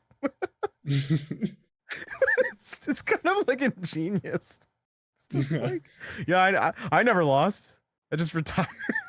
Yeah, and I don't know. There is this one clip of Arnold being like, yeah, going to the gym. He's like coming. He's like having sex with a woman. So can you imagine? Every time I go on the stage, he's like, I'm coming in front of everyone, and he's like, huh? Oh yeah, I remember that. I remember that. Arnold's such a weird guy. He's so funny. And there's this one video. This was like before he like made it big. And it was like a home video. He goes to like I think it is Rio. I don't know. It is Brazil. Um, to like one of those like big like multi-week parties they have over there, Hmm. and it's super fucking weird that because it legitimately feels like it is like like it is like a documentary about like a despotic king descending upon his people and just like taking all the virgins. it's like it's like half of Why the is he like this? half of the video is just like him being presented with new women. And it's like, okay. I still love when he denied that. Okay, it's a sadder situation. I think he had ended up acknowledging the kid, but it's like, oh, that guy isn't my son, and you just look at him, and it's like that is 100% your kid, Arnold. He has your exact face, the most memorable, indistinguishable looks ever. Yeah. Yeah, Yeah, I and think even the paternity test had like 99% or something. apparently like he has like a more normal accent, but like people wanted him to sound like that. Yeah, no, he speaks normally, like 100%. It's like the Bruce Lee thing. Like he didn't sound like that when he was fighting. Oh yeah, no, Bruce never talked like he's like, and with this power, yeah. No, It's like, I mean the fucking noises. The fucking what? the fucking noises. Well, no, Apparently he was okay. they were just like He normal did grunts. like his English was accented to like Yeah, because he was not a native speaker. That's normal. yeah, no, sorry, no, I'm getting messages from a friend. Um, he did speak like a little chopped accordingly, but it's just like some of the interpretations do make him seem a little too like well, obviously it's Hollywood. They just make it sound like he's doing that all the time. Like that's his permanent emotive expression. It's like, bro. Bro. Yeah, no, and like apparently like he just like made normal grunts when he was fighting, and then like they like put like the fucking like high pitched like screeches like after in post. Yeah. Well, I mean, like in martial arts, during training, it's actually very common for like karate practitioners to go like not Kia, but if I forget what the actual chant is. Oshu? No, Osu is yes, but like even boxers, they make noises with their mouth when they're doing punches. Yeah, because Like the because like that is a way of like moving air around, and that helps you like control like the movement and the yeah, release and of energy. yeah, like and Like with some there Japanese is a physiological thing to like making noises yeah, when you're fighting, but like yeah, exactly. With like Western, I'm sorry, with Eastern ones, it's like they're far. Some of those chants and stuff are far louder and expressive by comparison, which is very interesting as a thing to do. yeah, yeah, but like again, like Bruce Lee did make noises when he was fighting. But like it was just like grunting and like more Yeah, no. like lower pitch, more like yeah, more like fighting noises. Oh, right. I forgot about another thing that I did this week, which is one of the reasons why I was so busy. I went to an MMA gym. Oh, Yeah, and I checked their plans, their monthly plans. In terms of like how much to pay, and definitely a little over my budget. So my next paycheck, I'll probably start in June, mid June, and I'll be going to an MMA gym, which will be interesting, and yeah. I'll see if there are any recountable skills from that. Finally, I can back up all my words of violence. And then I get folded immediately. I Fine, just get laid on the street. finally, you will acquire the power of incredible violence. Hyper violence. Why are you here to learn mixed martial arts? The discipline amongst these different crafts. Wrestling, Muay Thai, Taekwondo, all of it. Give me your reason, young pupil. I see red all the time. Get out of my dojo. I like the taste of Get blood. out immediately. I like the taste of blood. I mean, Yeah. there is always a joke that the I see red guy just gets folded first because I mean it is true. Like, Yeah. Yeah, because he's like acting like an idiot. He's not thinking about it. yeah. Versus the still versus the my girlfriend just broke up with me is like that man has nothing to lose. You get out of there right now.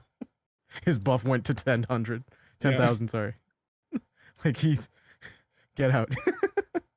Yeah, that's a cornered animal. Speaking of like those fucking like Bruce Lee noises though, you know the thing? Mhm. I think I finally realized why I dislike modern Mortal Kombat so much. I just hate the block button. I hate how slow it is. I don't care much for the lore. Yeah, but like okay, so like But I do appreciate the characters, and I think if you like it, like yeah, power to you. That's a completely different fighter that I'm not good at. It's like how I look at like Tekken and other stuff, even though I kind of like Tekken better. yeah, But yeah, go on. because I hadn't engaged with the new one at all. I haven't watched anything about it. I hadn't played it. I haven't like so I didn't know anything about the new one. Mm-hmm. I didn't know anything about the new one, but like recently YouTube's like I started like auto playing Mortal Kombat videos for me for some reason. Mm-hmm. So I watched a couple of matches of like Mortal Kombat of the most recent Mortal Kombat, Mm-hmm. and like Kung Lao, I know no Liu Bei. No, what was his name? Describe the character. That like the regular one, the protagonist. Liu Kang? Liu Kang, yeah, Liu Kang. Yeah. Yeah, because Liu Bei is the guy from Dynasty Warriors, and Kung Lao is the guy with the fucking like. Kung Lao is the guy with the hat, yeah. Yeah. Aren't they cousins? Yeah. I forget if they're cousins. Yeah, okay. I don't know. They're like together all the time, so like they're probably related. They are. Yeah. But yeah, like I realized watching that match that Liu Kang doesn't make those noises anymore. He just like has normal grunts now. Oh, that's cool. He just he doesn't have the like flying bicycle kick anymore. Oh, that's lame. He just does like a spinning like a spinning kick. That's and he's like okay, yeah. And I don't know, like and just like watching that match and like seeing the ways that the characters have been like retooled and like the different noises they make and like the way they move has been changed. I realized why I dislike modern Mortal Kombat so much. Trying to be too realistic. And it's like you're taking yourself too seriously. Yeah, no. The whole thing. You need to acknowledge you're stupid and have fun with that. Yeah. You are a game about zombie ninjas. Yeah, like fighting games are in this interesting position in how they operate because they don't obviously they can't be realistic. Like Tekken you can do juggles for God's sake, but like in a lot of hyper fighters and just regular fighters, they'll cut frames in between animation. Yeah. To be snappy because the realistic look wouldn't actually look as impactful. Yeah, and I have shown you like the freeze frames of like so many animations in Tekken, like just straight up breaking the bones of the characters. Yeah, exactly. And it's like you don't have to be realistic in your presentation. You're a game. The benefit you have of a fictional reality to which you're not adhere to. Yeah, you don't have to, especially in presentation, you don't have to follow the templates to which we abide by in our own life or reality. You can just make it look cooler. Yeah, but it's like, well, how did those motions in between? How were they not happening? It's like they were too fast for the human eye. Just make up some BS. Who cares? Yeah, and like but it's not only the animation. It's just like like the general tone and like the vibe. Oh, yeah, no, and, like, the way the story is going is like you're trying to like be so serious. So like you're trying to be like high drama, but like you are a game about zombie ninjas. Well, it also fails at it because it's like, what's the point? You've delved into, how like Marvel keeps on going on the multiverse spasm. It's like Mortal Kombat keeps on going on the timeline spasm. Yeah. What does anything matter anymore? Because like there was a whole thing where like, oh, Liu Kang makes a better universe for all, quote unquote. Then it kind of just falls apart because like there are timelines with evil people, And it's like I know that we're just gonna have an arc and we're probably gonna wipe out and then go back to the original. Because the unfortunate thing for Mortal Kombat out of all of the other fighting games is that even though many other fighting games can't be definitive in eliminating casts per se, I'll get to that a little later. Mortal Kombat like will kill people but just bring them back again. Yeah. Again and again. Like sure you could make arguments with other fighters, but like in KOF is a different timeline than other SNK properties. So Geese Howard running around, sure. But you know in the SNK, like the new Wolves game, Geese is still dead. He's just Yeah. dead. He's dead permanently. Do I think it's now unfortunately do you get situations where there are characters where you probably can't do that because if you made the DLC for that character, you get a shit zillion bucks, like with fucking Heihachi. Heihachi. Yeah. Yeah, then sure, but like there are plenty of other characters where you can either kill them, or like, and then, or just like write them out of the story, and then have a successor character who uses that same moveset with a little bit of flourish that's different. Yeah. Um, Oh, and oh. that's fine. Mortal You said Kombat can't do that. So yeah, yeah. speaking of Mortal Kombat though, I just Mhm. realized something. You know that thing I mentioned sometimes about like the difference between an old game that's good and an old game that was a good idea but hasn't aged well. Yeah. I finally have an example that you may understand. Hmm. Street Fighter 2 versus the first Mortal Kombat game.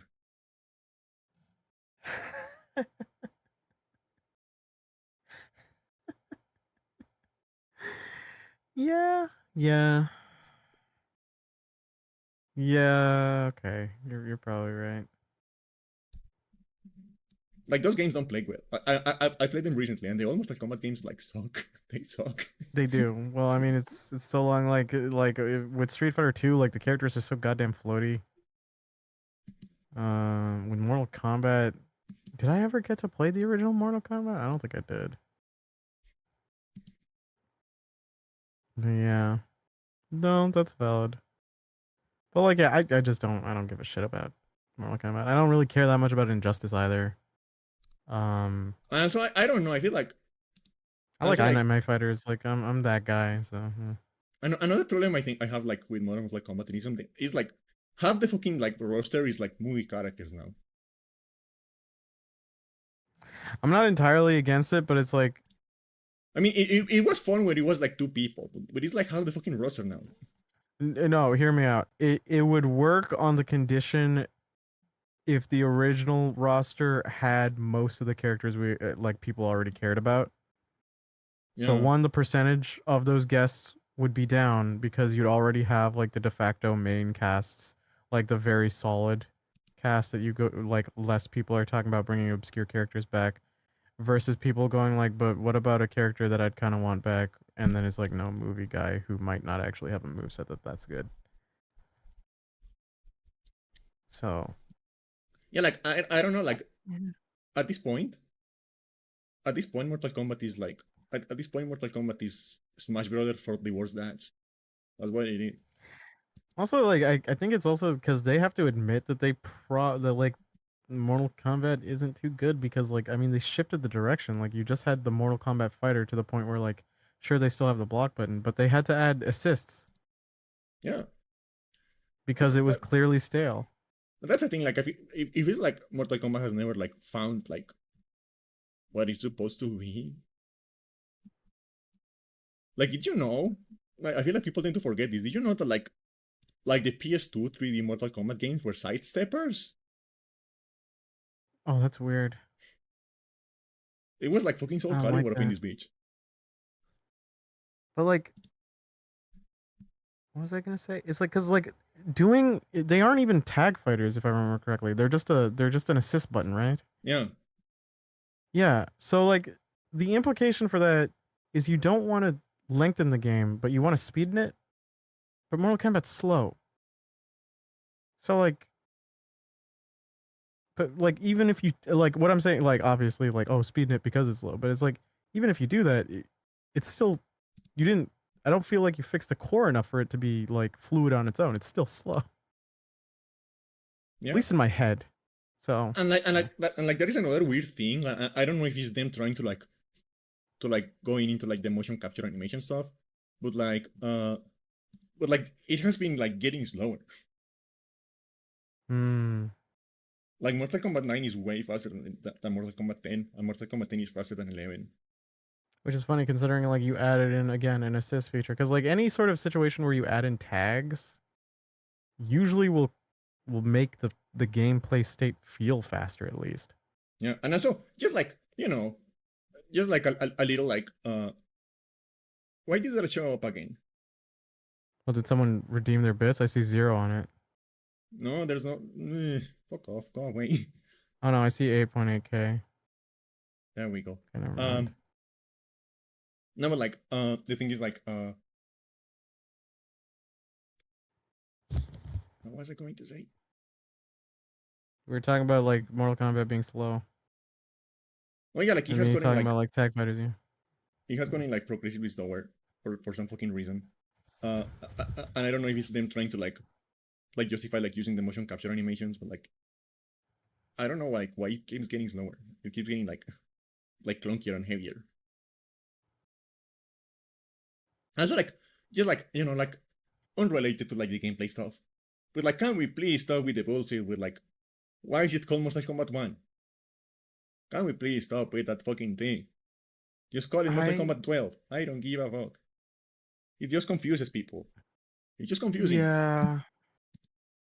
Yeah. Or just like put a subtitle that's fine, like whatever. Cuz like I think out of the bottom of the barrel, like just renaming the game the name of the game is bad. Like if it's a reboot or a remake, you kind of get it, but these are sequels. And I know someone's going to tell me, but they're also reboot. Shut the fuck up. You have to play the other ones too. Yeah. Fucking Mortal Kombat 1. The fuck is that? Well, yeah, you don't get it, Candy. It's like you put the L in L. I mean the 1 in L, and then the 1 in K, so it's Mortal Kombat. It's stupid. What it is. We went from like Mortal Kombat X to Mortal Kombat. Truly, it has gone full circle. And like again, like the numbering is so fucking weird. Because okay, so you have like Mortal Kombat 1, 2, 3, and 4, right? Mm-hmm. And they are just like numbers. You have like Mortal Kombat 1 to 4 are just like the numbers. And then you get like the PS2 ones. They don't have numbers, but they have subtitles. Right? So like Mortal Kombat 5 is not called Mortal Kombat 5, it's called Mortal Kombat Deadly Alliance. Yeah. And then Mortal Kombat 6 is called Mortal Kombat Deception. And then Mortal Kombat 7 is called Mortal Kombat Apocalypse, I think. Or Armageddon. Is it Armageddon or Apocalypse? Yeah. I think it's Armageddon. Yeah. And then they reboot the franchise and they just call it Mortal Kombat. Yep. Like we call it Mortal Kombat 9 for convenience sake, but that is a retroactive name. Like the official name of the game is Mortal Kombat. The official name of the game is only Mortal Kombat. But then they make a sequel to the reboot and they call it Mortal Kombat 10. Well, they called it X, didn't they? Yeah, which is just 10 in Roman numeral, but they kind of went like, but just call it X. Yeah. And then but and here is where it gets like even stupider because like okay, like let's do some math. We have Mortal Kombat 1, 2, 3, 4, Deadly Alliance, Deception, Armageddon. That's 7 games. Then the reboot. That's 8 games. That means to get to 10, they are counting Mortal Kombat versus DC Universe. Yeah. They are counting they are counting MK versus DC for some fucking reason. And then you get Mortal Kombat 11 without the Roman numerals. It's just like 11. And then you get Mortal Kombat 1. And it's like, can we stop? Like you are not even counting right. I will tell you to like go with the numbers, but you're not even counting right. You can't even count. The fact they keep doing it. Like your time shenanigans, like I don't. If you constantly do it, what investment do I have? What do I care? Yeah. I think I think one of the things they've gone the other way of like what every other fighting game is doing now, which is what we were asking them when we were kids, or rather in our teen years, is show the progression of time properly. Like when they had like sure in like X, you know, Johnny Cage and Sonya being a divorced couple and having like grown kid and like stuff like that. Like yeah, that kind of works on a lore level. Yeah.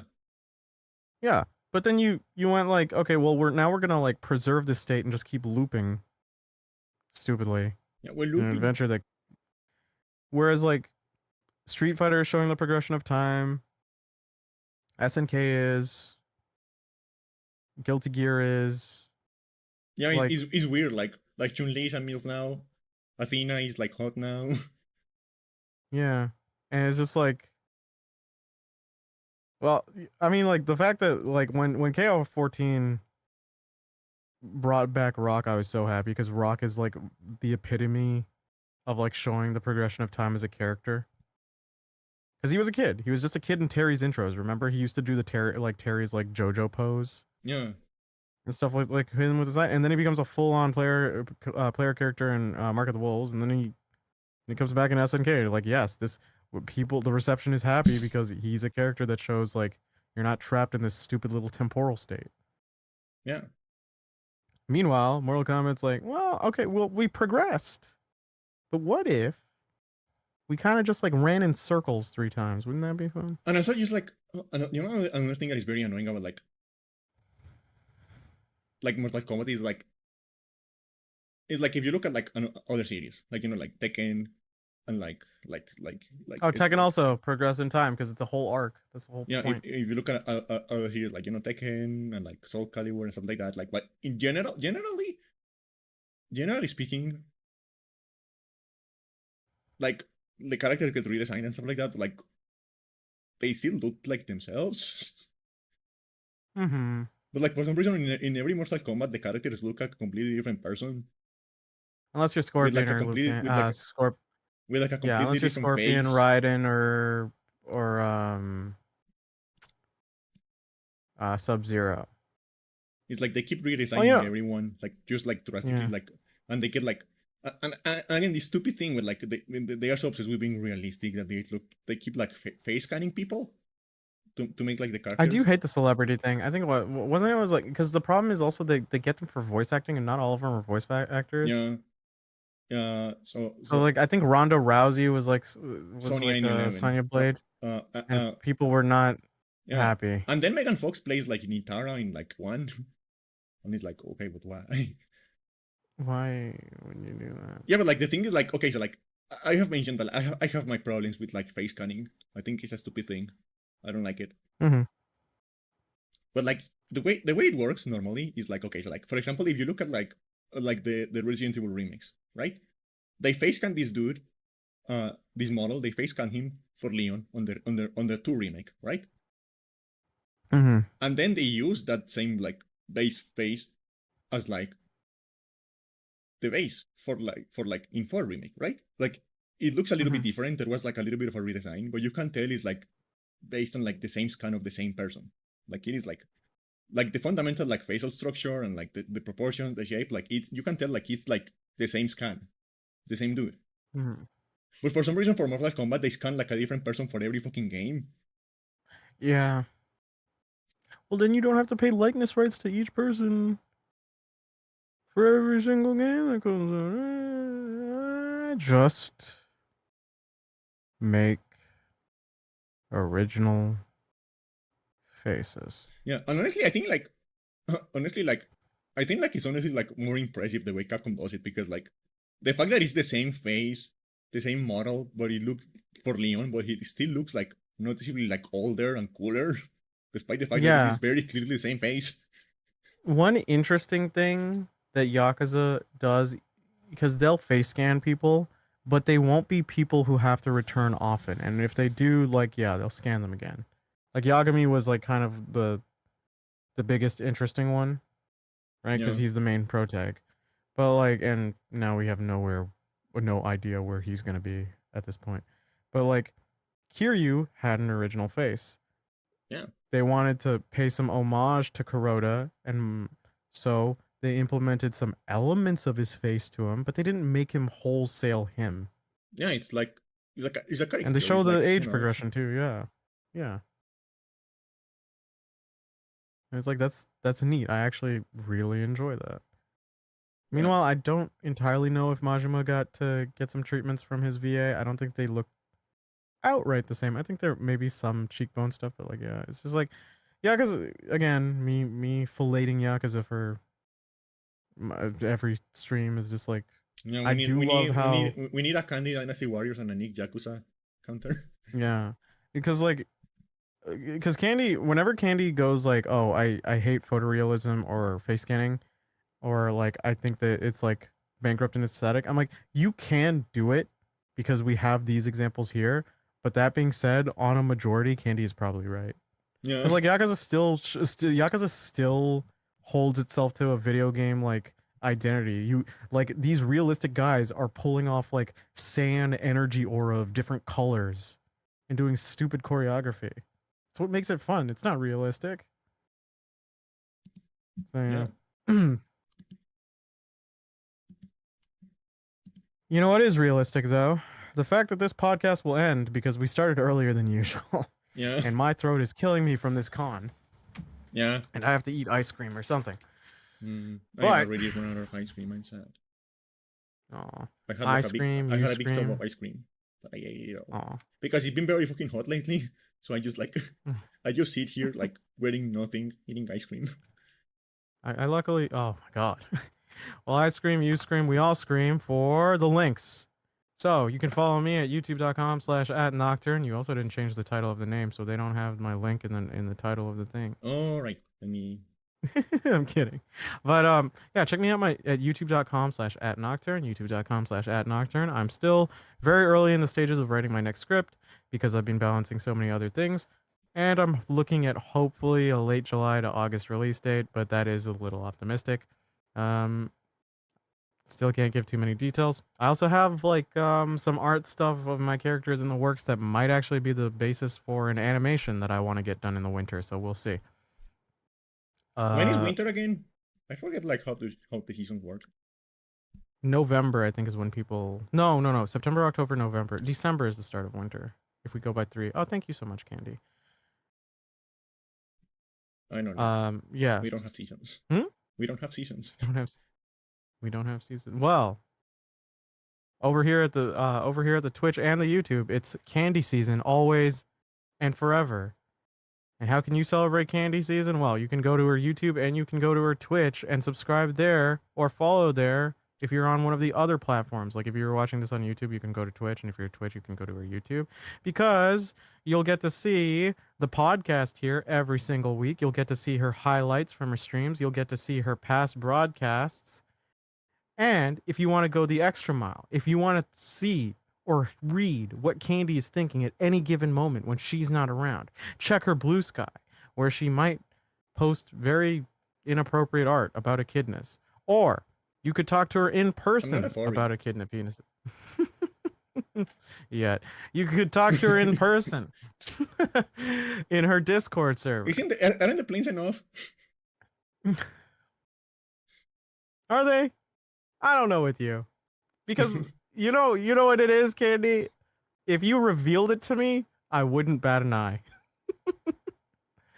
So yeah, all of these links will be provided by the bot in the chat, and if you have feedback for the podcast, like you come up with this one, Candy. I have no idea. We covered so much weird ground today. You have feedback for the podcast, like stop talking about animal penises. We'll go, but they just come to mind naturally. Thanks for listening. Stay safe, be happy, and have a wonderful week. I'm Knocked. This is Candy, and I'll see you this time Saturday, so on time. So we'll be a little early in the podcast, quote unquote, every week. So yeah, bye. Okay. Bye. Ooh. Let me check that the call is correct. Okay. Yeah. So thank you everyone for stopping by. I hope you enjoyed the podcast today. weird time for the podcast. I know we did it a little bit earlier. Also, like again, apologize for like last week. I was kind of having a mental breakdown. I needed some time for that, but I think I'm ready to like go back into like the swing of things, get moving again. So yeah. Again, thank you everyone for stopping by. I will probably stream again tomorrow. I will let you guys know on the Discord. I'll let you guys know on the Discord, and yeah.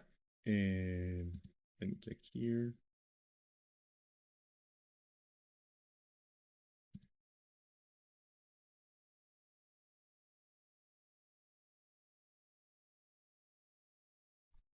Yeah, I'll see you guys again likely tomorrow. Bye bye. Bye bye bye bye bye bye bye.